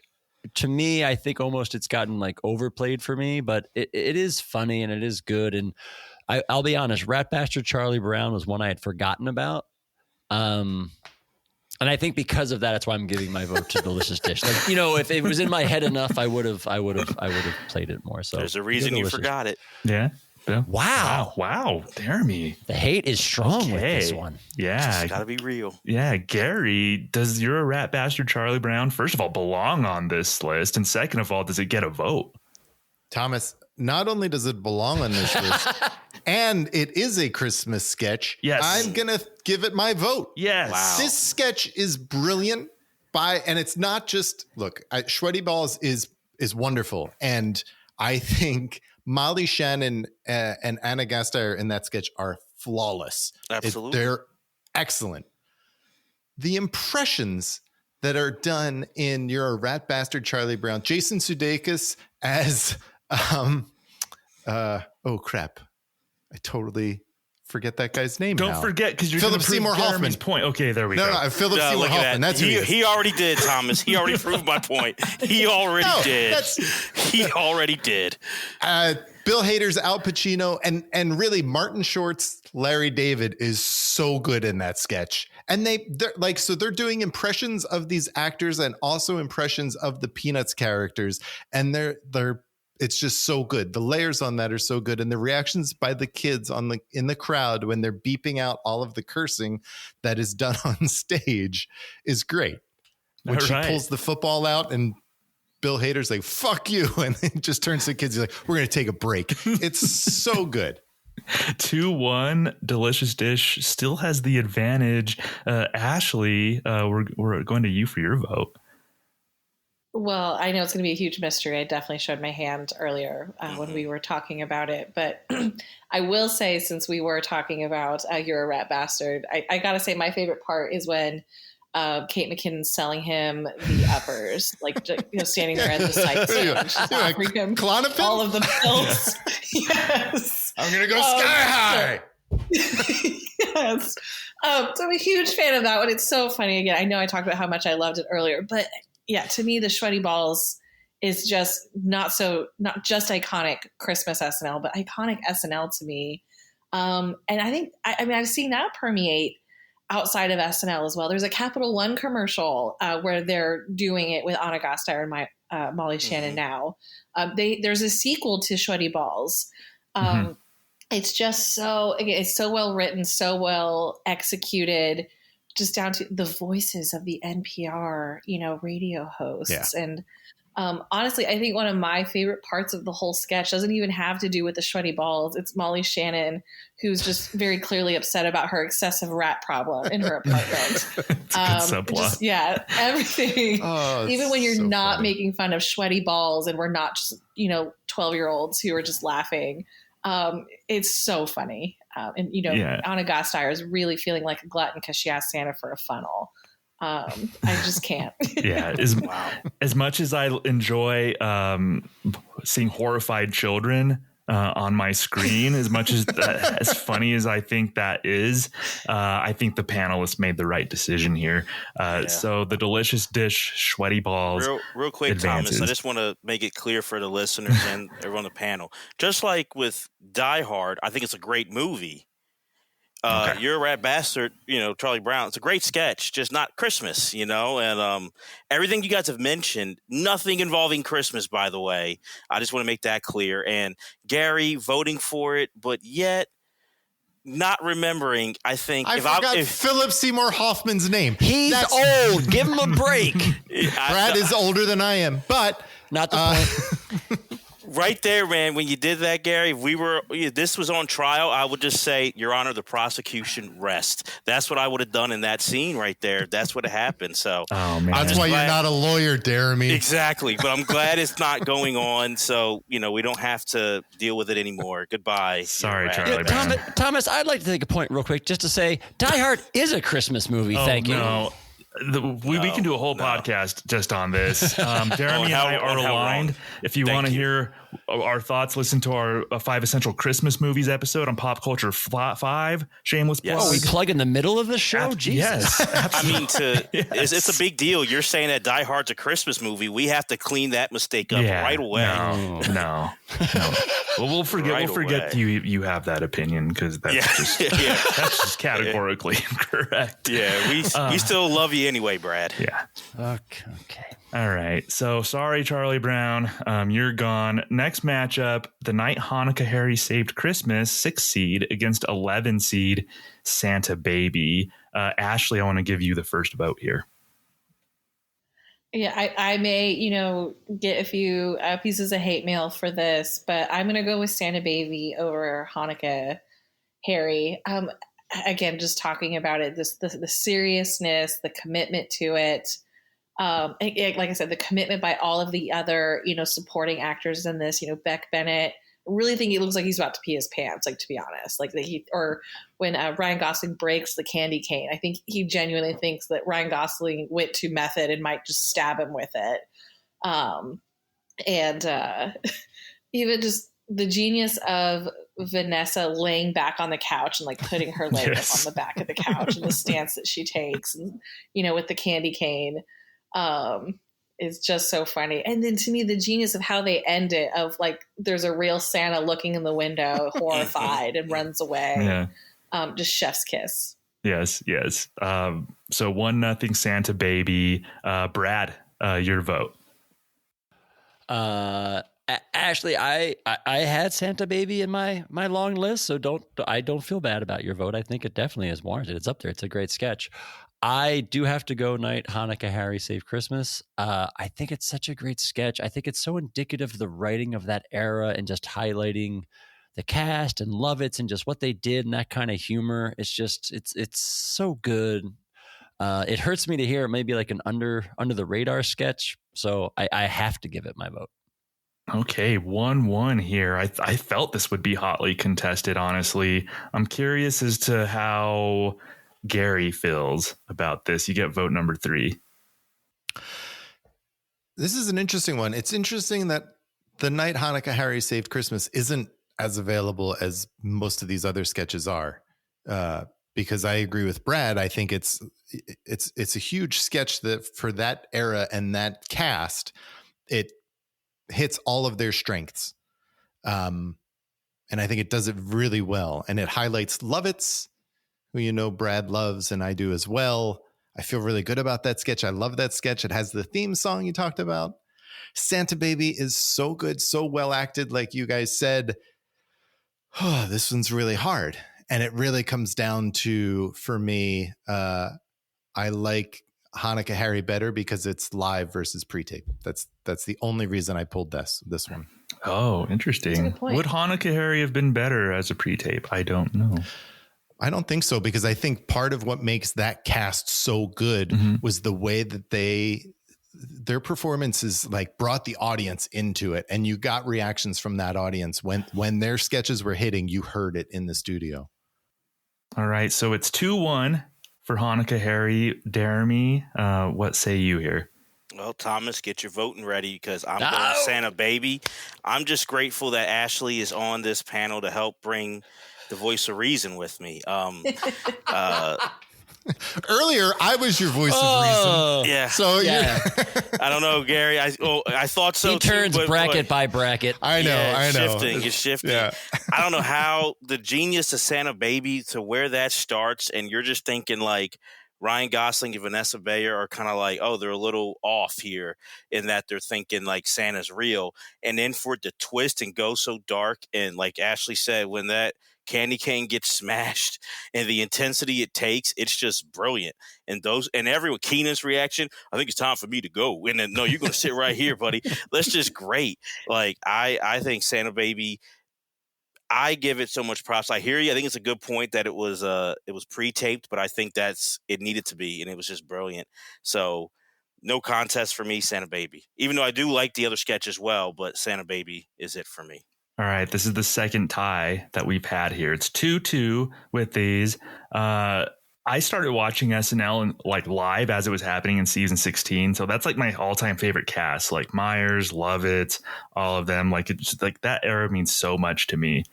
Which why it pains me to vote for Santa Baby in that regard. Saturday Night Live, not Saturday Night pre-tapes. It doesn't matter. The quality of this Santa Babies to me is it's one of my favorite all-time sketches. It's it's like an all-timer. It like transcends Christmas, like just the vibe of it. Vanessa and Ryan, like when Vanessa whispers into Ryan's ear, I'm scared. Like when they're like that was perfect. When they do the whole dance sequence where Ryan puts on like a record and they're all like, I will follow him. And then they cut to like the party goers reactions to this. You couldn't do this live. It's like the genius of it is what you're able to do pre-tape. Beck Bennett being scared, like you're a Tarantino fan, Gary. Like this is such like Tarantino. Oh no, I love this sketch. Like, That's this was hard. Yeah, I'm with you. And Jeremy, ignore what I said about the greatest performance of all time for Gosling. He's had great ones. This is up there for me. But yeah, great. No, it was. Santa Baby moves on. This is like a classic's classic. This is one of the best sketches the last 10 years, just period. In my opinion. Agree. Yeah. You had me worried, but you did it. Congratulations. It's the first time Jeremy and I have agreed. Did you think he was not going to vote for Vanessa Bayer, Jeremy? Yeah, I forgot about the Vanessa Bayer factor. The Vanessa Bayer factor. I did too. Congratulations, Vanessa and Ryan, for moving on. So Region 4, first round, we have the Hanukkah song, Adam Sandler, against Hottest Holiday Tips from Stefan. Interesting matchup. 2 Weekend Update ones. Brad, you get the first vote here. As somebody who was watching SNL live, like it was my prime time, I can't stress enough the cultural impact the Hanukkah song had. It was so huge. I like Stefan. I don't love Stefan. I have to go Hanukkah song. It's just, for me at that time, I just remember it and what it was and what it became. Hanukkah song. One vote for Hanukkah song. Jeremy, vote number 2. This is tough. This should have really been the 8-9 matchup because this, for me, is the toughest first round matchup. And I love Stefan, but I have to go with Brad. Just the cultural impact that we're going on now, almost 30 years later, that the Hanukkah song has. To me, you can make a case that this could have been the 1 seed in a way, like just how big this is based on like cultural impact. But I'm going to agree with Brad and go with the Hanukkah song. Wow, 2-0. Yeah, this. I thought this would be tightly contested too. I agree with Jeremy's point that the seeds could have been a little closer than a 4 versus 13. Ashley, what's your vote here? I'm with Jeremy. This hurts my heart because I feel like I'm having to choose between two sides of my soul. Like I am a huge Stefan fan, like absolutely huge. I love him so much. I think that was so brilliant. The fact that Mulaney just proactively tried to get him to break harder and harder each time they did it, I also thought made it so wonderful. But then to even bring him out, do the Christmas one, I thought this one especially was one of my favorite Stefan ones. This one hurts, but I do agree with what everyone has said so far that the Hanukkah song is just so big. The Hanukkah song, you cannot think of SNL Christmas and not think of the Hanukkah song. Whereas as much as it pains me to say it, I don't think the Stefan Christmas sketch holds that much gravity. So I'm going to go with the Hanukkah song. Okay. Gary, would this have been a clean sweep here? Thomas, it does not pain my heart at all to say that I would vote for the Hanukkah song very easily. It took like no effort for me to decide which one of these two to pick. Yeah. Okay. I think for the record, like this Stefan update bit does have some like really funny lines that stood out to me, like the Menorah the Explorer, the Hanukkah cartoon character that he references, I thought was funny. The bouncer is a bulldog who looks like Wilford Brimley, and the password is diabetes. Like just that whole the way he throws. And when his he voice does that voice, he's so So there's some really great moments in this one. But the Hanukkah song's such a monster, and it did transcend SNL. Stefan just happens to be going up against just a juggernaut here. So the Hanukkah song moves on. Consumer Probe, 5th seed, taking on 12 seed Rappinville. Gary, let's start with you.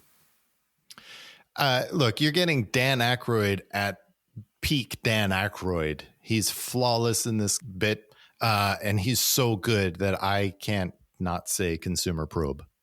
All right, Consumer Probe, first vote, Brad. Consumer Probe. You get Dan Aykroyd, could be, and this may get contested in a future episode, the best cast member of all time. Candice Bergen, one of the best hosts of all time. This is one of the best characters in Erwin Mainway of all time. It's just everything's there. Everything's clicking. Consumer Probe. And I believe it's the first instance of bagel glass anywhere on TV. Wow, that's a fun fact. Yeah. Gary's into stats nowadays. I looked that one up today. Yeah. So it's 2-0 Consumer Probe. Ashley, I know. I don't know if you're going to fight for your era of SNL or something that's closer to your era. I know that you like Fallon and Timberlake. What say you about this? I know this is so hard because, again, I appreciate so much the genius of Consumer Probe. Dan Aykroyd in his he had the perfect voice for this kind of a sketch too. He always did. Anytime he had that kind of like car salesman, type of thing where he got to use that voice or even just the attitude about it. But you're right. This is another one that kind of hurts my soul because Fallon and Timberlake and 80. I also think, these had multiple iterations of it. We got Rappingville, we got Omeleteville, we got, so many, and each one was so great. But especially this one. Oh, gosh. I mean, I don't think it's going to matter. I think I'm going to get outvoted. So I'm just going to go on the record and let my heart vote for this one. I'll throw a vote out for Rappingville just to give it some love. Ashley votes with her heart, and it's 2-1 Consumer Probe. Dare me, your vote here has a lot of sway. Oh yeah, I'm surprised, but I don't know. I thought this was about SNL, and I couldn't. When I watched Rappingville, I can't decide if I'm watching the Tonight Show, Late Night with Jimmy Fallon, or SNL.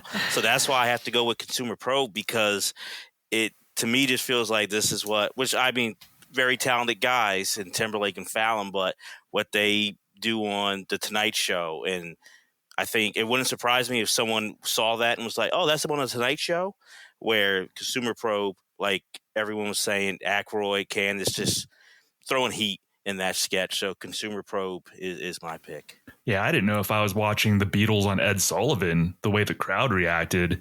That's what I'm saying. When the sketch started. Jeez. Over what? Like, come on. It's a very Tonight Showy thing. Yeah. And that's totally fair. That's a really good point. Yeah.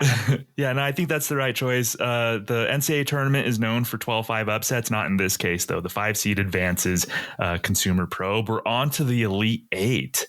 And that was our first bracket without an upset, Thomas. Yeah, it was. Yeah, you're right. We had a 9 advance over an 8 in Region 1. We had a 10 over a 7 in Region 2 and an 11 over a 6 in Region 3. And it went chalk in Region 4 here. So the 4 and 5 advance there. So we're going to go back up to Region 1. We have 1 seed Dick in a Box taking on 9 seed It's a Wonderful Life Lost Ending. Let's start with Ashley. I'm going to go Dick in a Box. Again, Tom knows me by now. I cannot stress enough how much I'm obsessed with The Lonely Island. They made my Spotify Wrapped this year. My top 5 Spotify draft. Nice. Huge fan. So genius. Like I said, I talked about how much I loved It's a Wonderful Life earlier, but I'm going to go with Dick in a Box. Yeah, they're still bringing heat. Glory Hole Sushi was a banger. That was a really good sketch and a That really may have good been song. my number 7 song. Just, yeah. I'll probably talk to a therapist about it one day. But yeah, full disclosure. It. Yes. So Dick in a Box gets 1 vote. Brad, what say you here? I'm going to go with my gut on what I'd want to watch over and over again if I had to only pick one. It's going to ride its momentum from round 1 upset. I'm going with It's a Wonderful Life. It's a Wonderful Life. 1-1, Dick in a Box, and It's a Wonderful Life. Gary, yeah, what do you think? I'm sticking with my vote from the first round and going with It's a Wonderful Life. Ooh, 1 versus 9, and the 9 seed is currently leading. we're late in the second half. The 9 seed has a little lead on the 1 seed. I don't know. Like, this is kind of surprising to me. Jeremy, I can see Thomas's wheels. He's like, I might actually have to vote right now. Yeah, I'm like, oh no.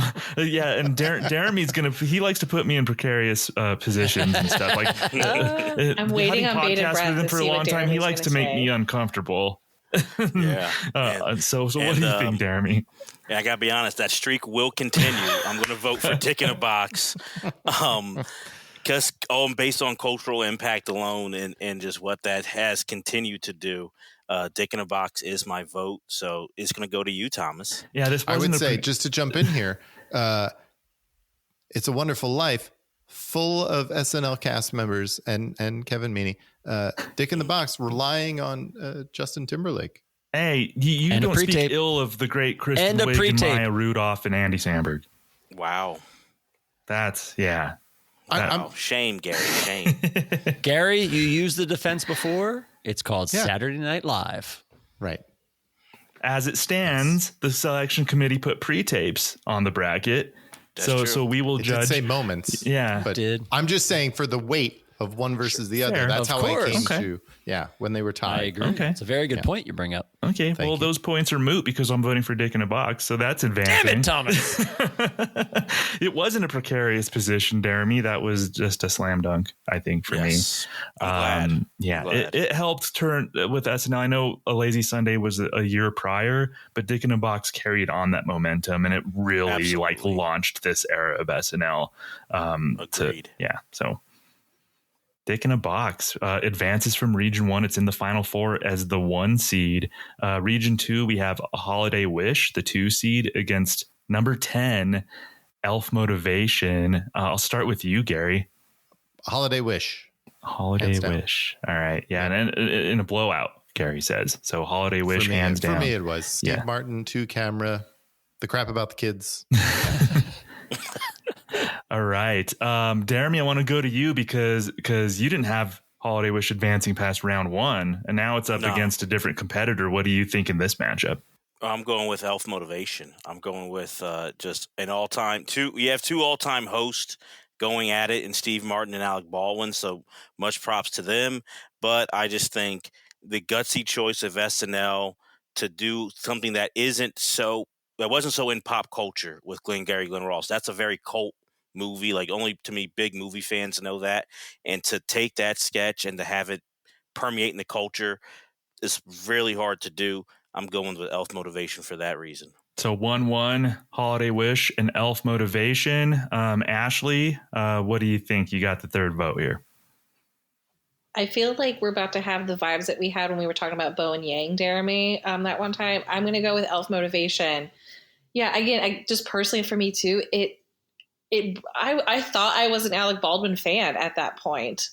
He hadn't gone too crazy yet. And so I thought I had seen a lot of his stuff. I thought I was a big fan of his, especially a big fan of his on SNL, but it taught me, really more about what he had done and expanded the portfolio.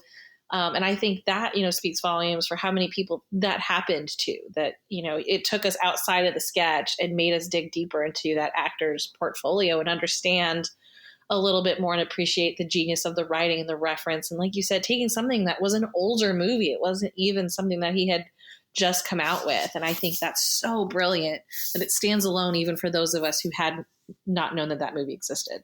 Geez, the favorite here clinging on for dear life. I always tell Thomas Ashley is awesome off, not just because she's on here and she keeps proving why. Ashley's the best. Yeah, Jeremy does say it. Yeah, so Brad, holiday wish is down 2-1. As I said, I love Elf Motivation. I think it's a great sketch. It's so well written. It's so smart. But Holiday Wish is iconic SNL. It's Steve Martin, and I gotta give a little bit of credit. So I'm voting Holiday Wish, Thomas. So this is all now towards you as the tiebreaker vote for what this sketch means to SNL, the history of SNL, season 12, the show's coming back. I think this was a huge part of just solidifying the show is back. It's Steve Martin, one of the all-time greatest, in my opinion, the greatest host of all time. Straight to camera, one of the best writers of the show of all time, Robert Smigel. Everything is coming together. It's so good, to the fact that, and again, I love Elf Motivation, but we're seeing Holiday Wish over and over and over again, even in current times, in like holiday sketches and best ofs. All right, so it's 2-2 between a Holiday Wish and Elf Motivation. I think a point that hasn't been brought up that just kind of occurred to me and is the reason why I'm leaning one way, well, maybe not the only reason. Elf Motivation, there was already a template for this with Glenn Ross. So they almost kind of like took the template of his monologue in that movie and just kind of like filled in for the holidays and filled in. It was really funny, but to me, you have original writing here with the Holiday Wish. And I think, to me, that like maybe takes it over the top, like the degree of difficulty to pull that off. And it was one person having to carry all of that. And Steve didn't flub a line. Alec flubbed a line. So those are a couple two important points. So a Holiday Wish has to move on for me against Elf Motivation. So congratulations to a Holiday Wish. It's now in the final four, going a little chalky here, but that might change. We have Region 3, The Delicious Dish, Sweaty Balls edition against Santa Baby. So I'll start with Gary on here. All right, Thomas, I voted against both of these in the last round, and that Proudly. doesn't matter anymore because now we're but I look, I like both of them still, and this again, it's another hard contest. Sweaty Balls versus Santa Baby. Oof. I love the performances in Santa Baby across the board, and the same can be said for Sweaty Balls. I think they're both great. I'm gonna go with Santa Baby in the upset. Ooh, 11-3 upset. Gary picks Santa Baby. Ashley, what do you think? Delicious Dish and Santa Baby. I know you loved both of these. Yeah, and it's almost like apples and oranges to me. These are so different. Yeah. I mean, you've got this kind of, lighthearted, kind of, happy light with, like a really immature twist to it where, everyone just giggles. And then versus this just like dark humor type of a situation. We're also seeing another, live versus pre-tape matchup, which I think gets really interesting. And I'm, not a purist for live sketch comedy. I think the evolution that SNL has taken to do pre-tapes has really just helped it grow and give it so much more flexibility to do really memorable, iconic, things. But, oh my gosh, yeah. If we're going to keep talking about things that permeate culture, kind of transcend, at least for me, like I said, I see references to Sweaty Balls outside of SNL. And it's just so iconic to me. So I'm going to vote for Sweaty Balls. Sweaty Balls. Okay. So it's looks like it's 1-1 between the two. Let's go. Jeremy. I want to see what you think here. Okay. Yeah. This is a tough one, and it pains me because I love them both, but pretty much echoing what Ashley said, just how Sweaty Balls permeated the culture and just the performances in that sketch alone. I'm going to have to go with the Sweaty Balls for my vote. All right, 2-1 Sweaty Balls. Brad, your tag team partner, Gary, voted for Santa Baby. Are you thinking on the same wavelength as him? It's a tough one for me because in my pregame bracket, I had Hanukkah Harry winning this round going forward, which doesn't exist right now for me. So Thank goodness. I'm going delicious dish. I think everything everyone said, I'd go delicious dish over these two. Man, and it's not Gary. It's not just because of the Vanessa Bear factor, which I guess we'll trademark that at some point. The Vanessa Bear factor. I think I would have voted for Santa Baby. I just, not that it has anything to do with Christmas, and I love sweaty balls, but I don't think it's the best delicious dish that's in existence. Even I think the Danny DeVito Y2K one I would take over it, but that's not a holiday one, so it doesn't matter in this context. But I just, apropos of nothing, I suppose. Yeah. I just love Santa Baby so much. So, but the delicious dish moves on. The people have spoken. We go to Region 4, and the two favorites advance from this region. 4 seed, the Hanukkah song, the famous Adam Sandler song, against 5 seed Consumer Probe, Candice Bergen and Dan Aykroyd. Ashley, who do you got here? I got to go with Hanukkah song. I got to give it to that one. Again, it's just so epic. I mean, when he tours and he does, shows, he sings the Hanukkah song still in 2024. People who weren't alive when that sketch aired know the Hanukkah song. And nothing against, just love everyone in the Consumer Probe sketch so much. They're so iconic for so many reasons, but I just, this one isn't really that hard for me, unfortunately. All right. 1-0 Hanukkah song. Gary, what do you think? I think this is another really tough one. I think these two bits, one could be done not on Saturday Night Live. And Adam Sandler does this on stage, not in Saturday Night Live. Consumer Probe wouldn't happen without Dan Aykroyd and Candice Bergen in this setting. And therefore, I'm going with Consumer Probe. Who 1-1? Brad, it's 1-1 now. Who do you got? The older guard, or I guess it's still kind of old, but season 20 versus season 2? The one that was before you were born, Brad, or yes. the one that was, you were watching in high school? Right. It's a very good point, actually, because I'm going to go with Hanukkah song. I love Consumer Probe. I love that era. That's my era of SNL. I think Aykroyd and Candice Bergen are great in that. But there's just something about Hanukkah song that just, it has that intangible next level, hits the social consciousness kind of thing. And I'm going to go Hanukkah song. All right, 2-1. Jeremy, what do you think? Definitely Hanukkah song. It's easy for me because I don't know, Gary. I hear you. I don't think we could have the Hanukkah song without it being on SNL. I think the fact that SNL's in millions of homes every week is why it took off. And I think if that was just on a Sandler comedy album or him doing it in shows, it wouldn't have that same effect. So I got to go with the Hanukkah song. Nah, it's not a surprise, definitely. With Consumer Probe, it was what made me ask my parents for a Teddy Chainsaw Bear, Bag of Glass, Johnny Switchblade Adventure Punk, which I got none of, by the way, when I was a kid. Wow.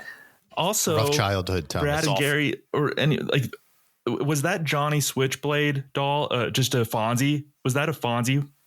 Yeah. Yeah.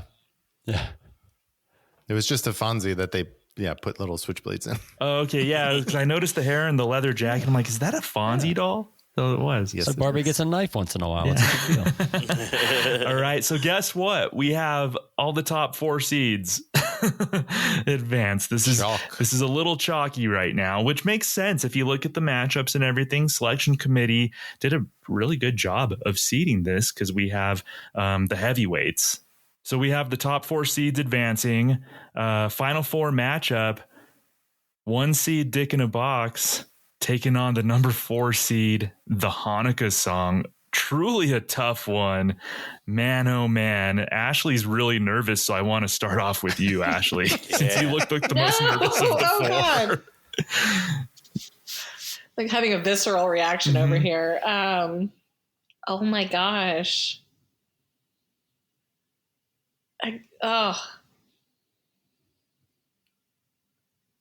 Like oh gosh, I could probably write a treatise on this. How much time do we have?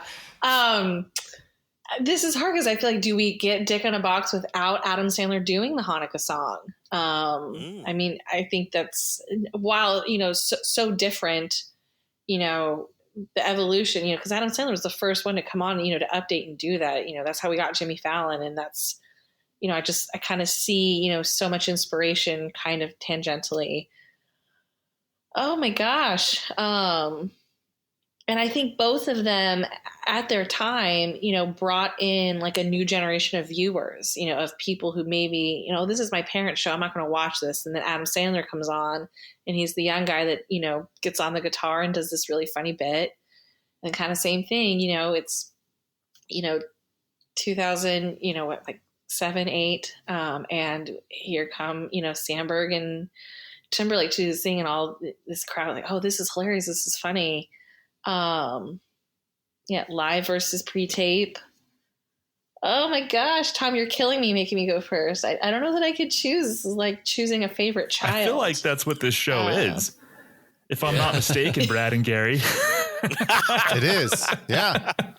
Choosing like your favorite child. Contractually Choosing your favorite to vote child for someone. Yeah. Oh my gosh. I guess I'm going to go Dick in a Box. Okay. I thought that's where it was going. There was the dramatics. I knew that's where it was. I think Tom knows me well though. enough now. Yeah. So Dick in a Box. It feels wrong, but yeah. But so right all at the same time. Jeremy, what you're about to vote for, does it feel wrong, or is it like an easier vote for you? Oh, this is tough. I do understand. I don't know if it's as tough as it was for Ashley, but it was tough. Because I get it. Like the reason why I'm going to go with Dick in a Box, and only because this is how hard. I think these are probably the two things you could say maybe like Lonely Island, kind of that whole group is known for. Maybe Dick in a Box #1, and then Sandler with the Hanukkah song. But I think Lonely Island's impact on SNL, in my opinion, is greater than Adam Sandler as far as who I would rank like for an SNL Hall of Famer. I would put Lonely Island in before Sandler. So that's why I'm going with Dick in a Box. Okay, 2-0. I tried to read A Brief History of Time by Stephen Hawking, and that was less tough for me than that vote was for Ashley just now. So man, oh man. But we're 2-0 Dick in a Box. Brad, what do you think? I'm going Hanukkah song again. These are both sketches that are very quintessential for their era. They hit the pop culture. They were huge. They transcended SNL. I'm giving a Hanukkah song. 1, it was live, and 2, it was earlier, and kind of helped maybe set the stage a little bit for Dick in the Box. So those are the two things that are pushing me to give Hanukkah song.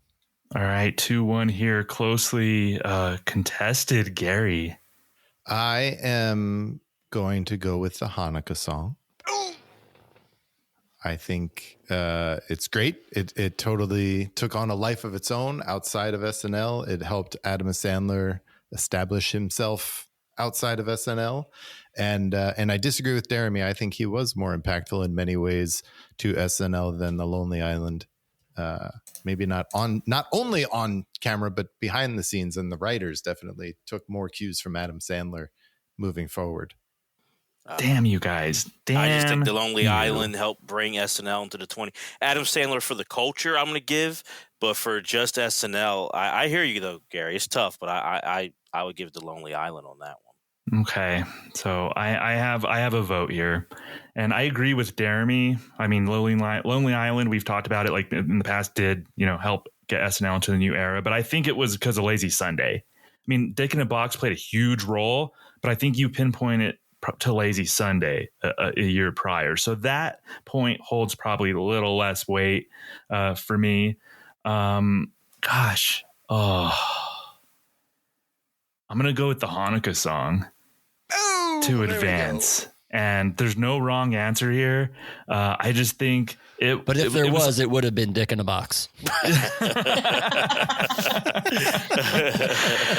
Just saying, maybe. I think, It just, I think once I called Hanukkah Harry a deep cut, I was in trouble from the start. So I think I do love the fact that Hanukkah song was live. I think that adds a lot to it. And just like, I never get tired of, I know all the names that he mentions and the references, and it's just such a classic song. I'm more likely during the holidays to want to listen to the Hanukkah song than Dick in a Box. Honestly, I love both as a sketch, but I'm more likely to put on the Hanukkah song. I think so. I think for me also why, and I think you're right, Thomas, there's no wrong answer, but because of the Thanksgiving song that Sandler did, I think that's why I kind of go with Dick in a Box. Because that the Hanukkah song is like the Thanksgiving song again. Oh, just kind of, okay. I can see that. Yeah. It's very different, Jeremy. Just because he's playing guitar at the Weekend Update desk. He does that with Kevin Nealon. He does this with Norm Macdonald. That's different. True. That's very true. different. I don't know how I didn't see the difference. One's Gary. McDonald's, You're right. one's McDowell's, Jeremy. It's different. First up, we have an upset here. Hanukkah song of the 4 seed is in the championship game. Will it face 2 seed A Holiday Wish with Steve Martin or 3 seed Sweaty Balls? Who do I need to go to? I want to start with Jeremy here. Get the first choice. I'm going to go with Sweaty Balls. I just think, just honestly, what Sweaty Balls did, and I remember now for Steve Martin's, I wasn't alive yet. Sweaty Balls, I remember like that was just everywhere, and everyone was, and just how they perfectly just walked those innuendos, and it was just a well executed sketch. And I think that's more known for Alec Baldwin and Molly Shannon than the sketch with Steve Martin. So I'm going to go with Sweaty Balls. Jeremy says break out the Gold Bond powder. We're going with Sweaty Balls here. So it's 1-0. Brad, you liked that, Brad. Stop. It was,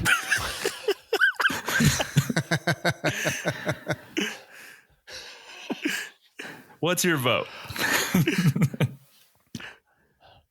it is hard for me to not vote Steve Martin unless it's like Steve Martin's penis cream.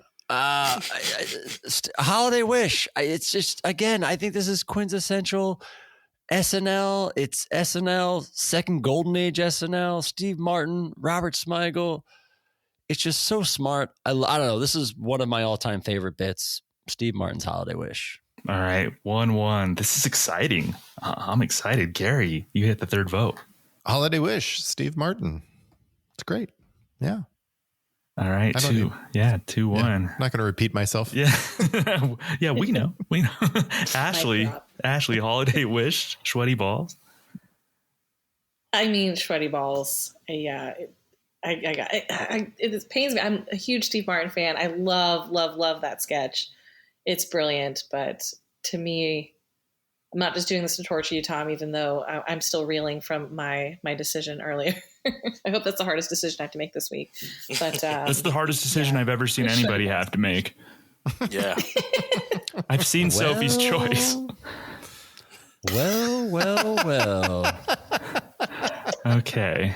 I'm stalling because this is tough. Look where we find ourselves now, Mr. You guys, Sena. this is like a be careful what you wish for kind of situation right now. You wanted to wield all of this power, and here we are. This is why buddy. they are literally paying you the big bucks. Yeah, So, I mean, it's not quite a monkey. Heavy claw, as the head. technically, but yeah.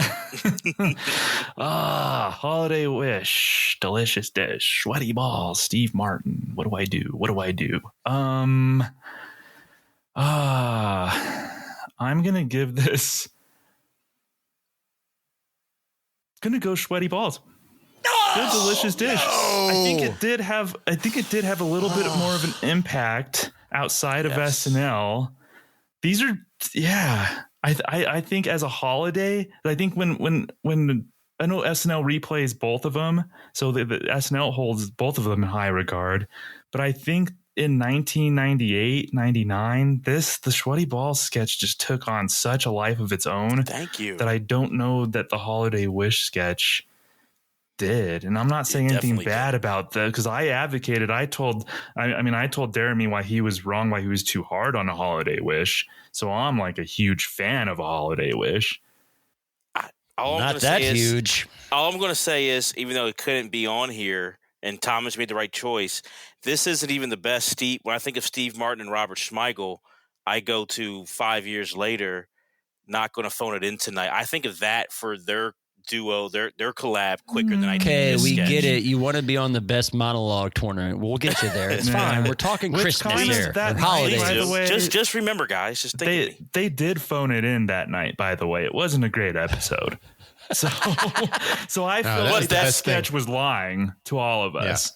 But that sketch was great, though. That's It all I was got to great. say. They didn't It phone it in was. on that sketch. That's all they No, meant. they phoned it in the rest of Exactly. the episode, pretty Not much. going to phone it in tonight, right now. Not going to phone it in right now. That would have been a more true title for the sketch. But I'm with you, Jeremy. I love that one. But we have a championship matchup. The top 2 seeds got knocked out. So we have the 3 seed, Sweaty Balls, Delicious Dish, against the 4 seed, the Hanukkah Song. Who's going to be the champion? Let's start off with the original order right here. Go back to square one. Brad, you get the first vote. You're mad about this? Yeah, because I He's feel mad like about I'm everything, Thomas. Yeah, because I feel like I'm voting out of spite. That's sometimes it's the best way to vote. Again, he does everything out of spite. Thank you, Gary.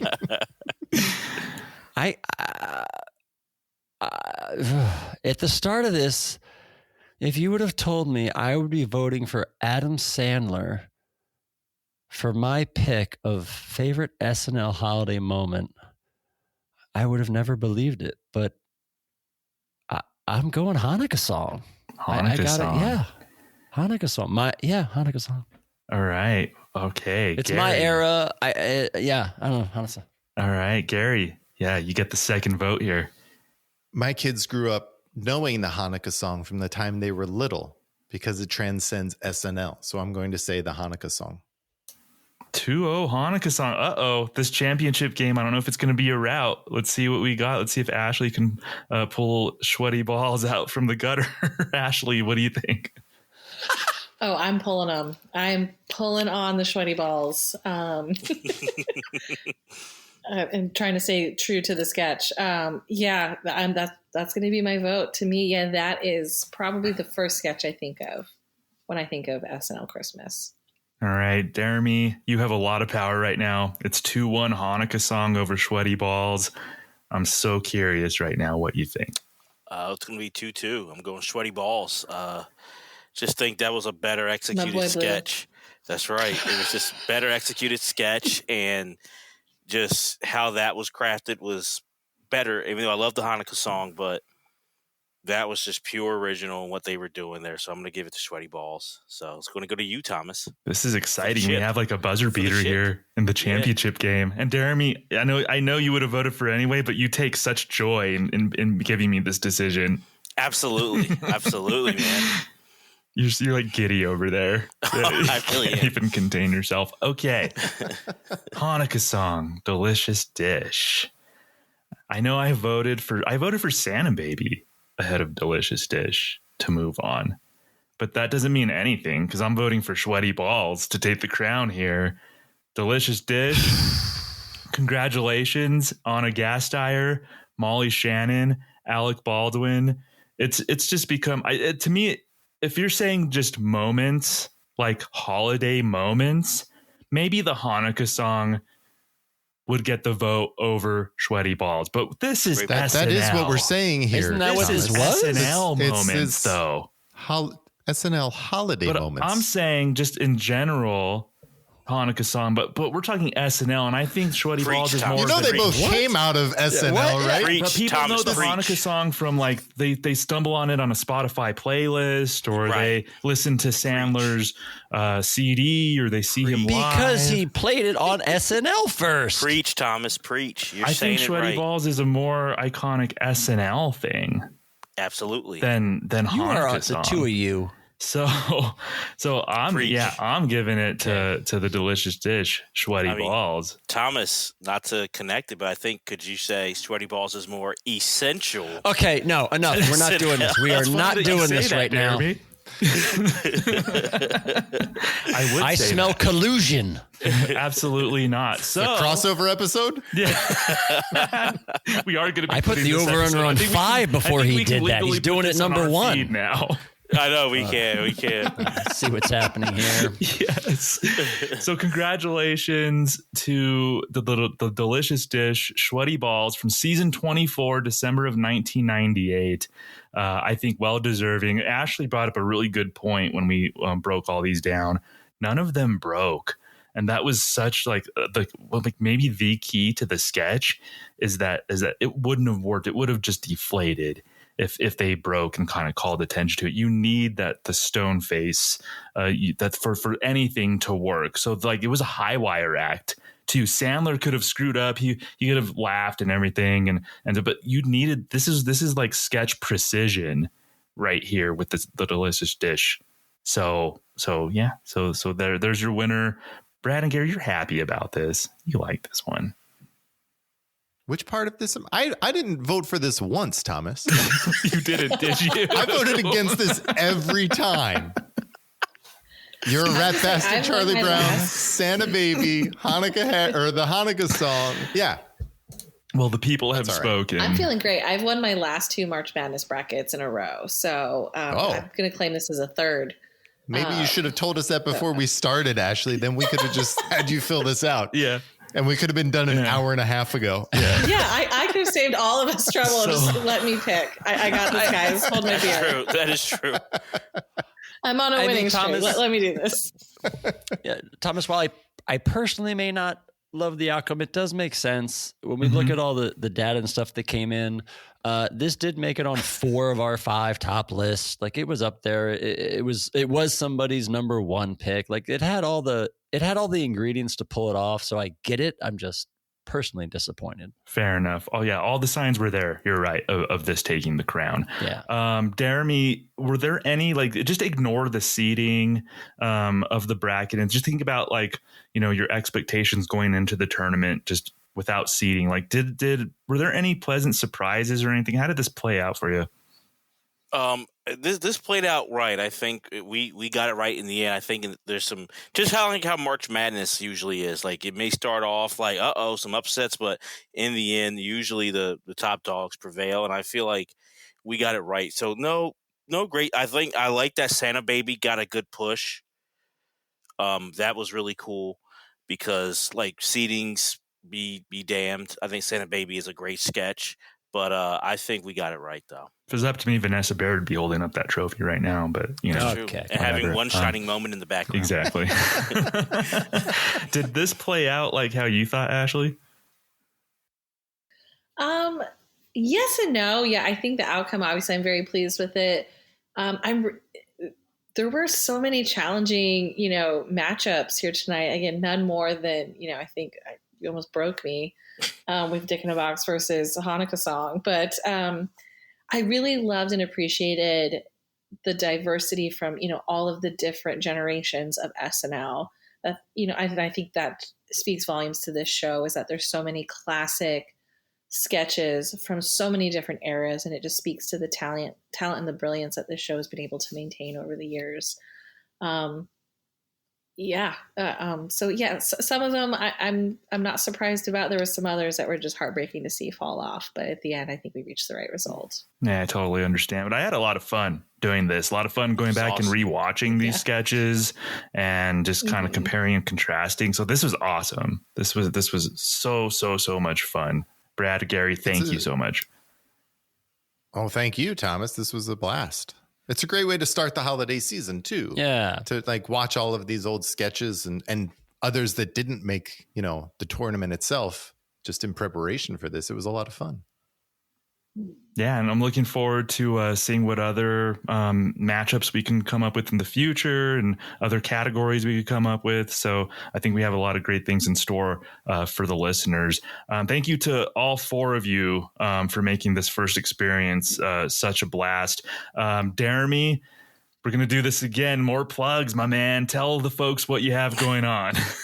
Yeah. Well, first, I want to say thank you to Brad and Gary. I love your show. I love what you guys do.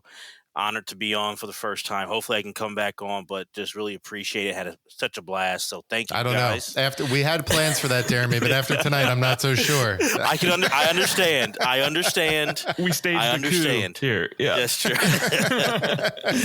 But obviously, want to plug, Thomas and I show Pop Culture 5. Really love doing the show with Thomas, and I think we have really something special there. So please listen, wherever you listen to podcast, listen to Pop Culture 5, where we talk 5 essential anything for any pop culture topic. And also Bigger Than the Game with Jeremy and Jose. That's a sports history show where we like to connect the past to the present.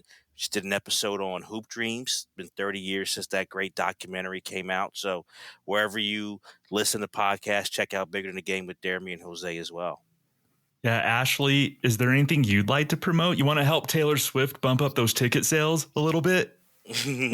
Well, she is about to go on stage in about T-minus 1 hour for the last Eras Tour concert of the Eras Tour.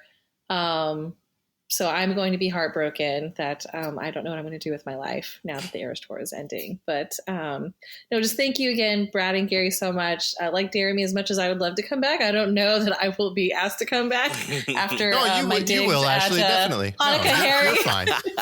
What are your hosting? What are your hosting skills like? Oh boy! Oh boy! Just Oh gosh! Just ask me a question. I knew that's he was all. mad at me, man. Well, I'm a lawyer, so I love to talk. So whatever you need.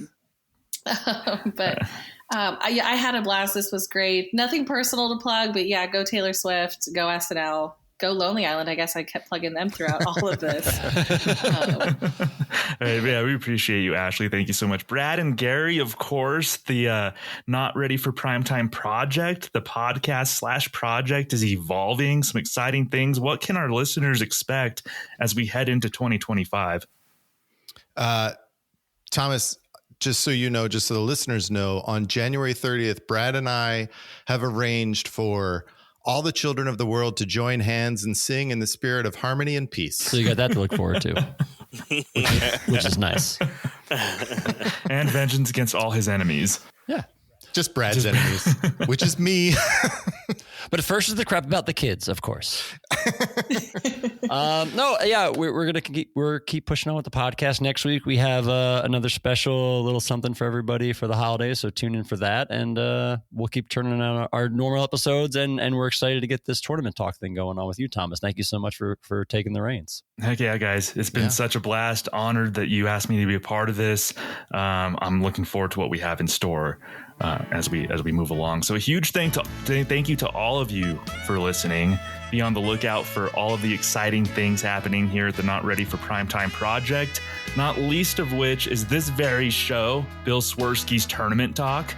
For Jeremy Dove, Ashley Bauer, Gary Seath, and Brad Robinson, I'm Thomas Sena. So long, everybody.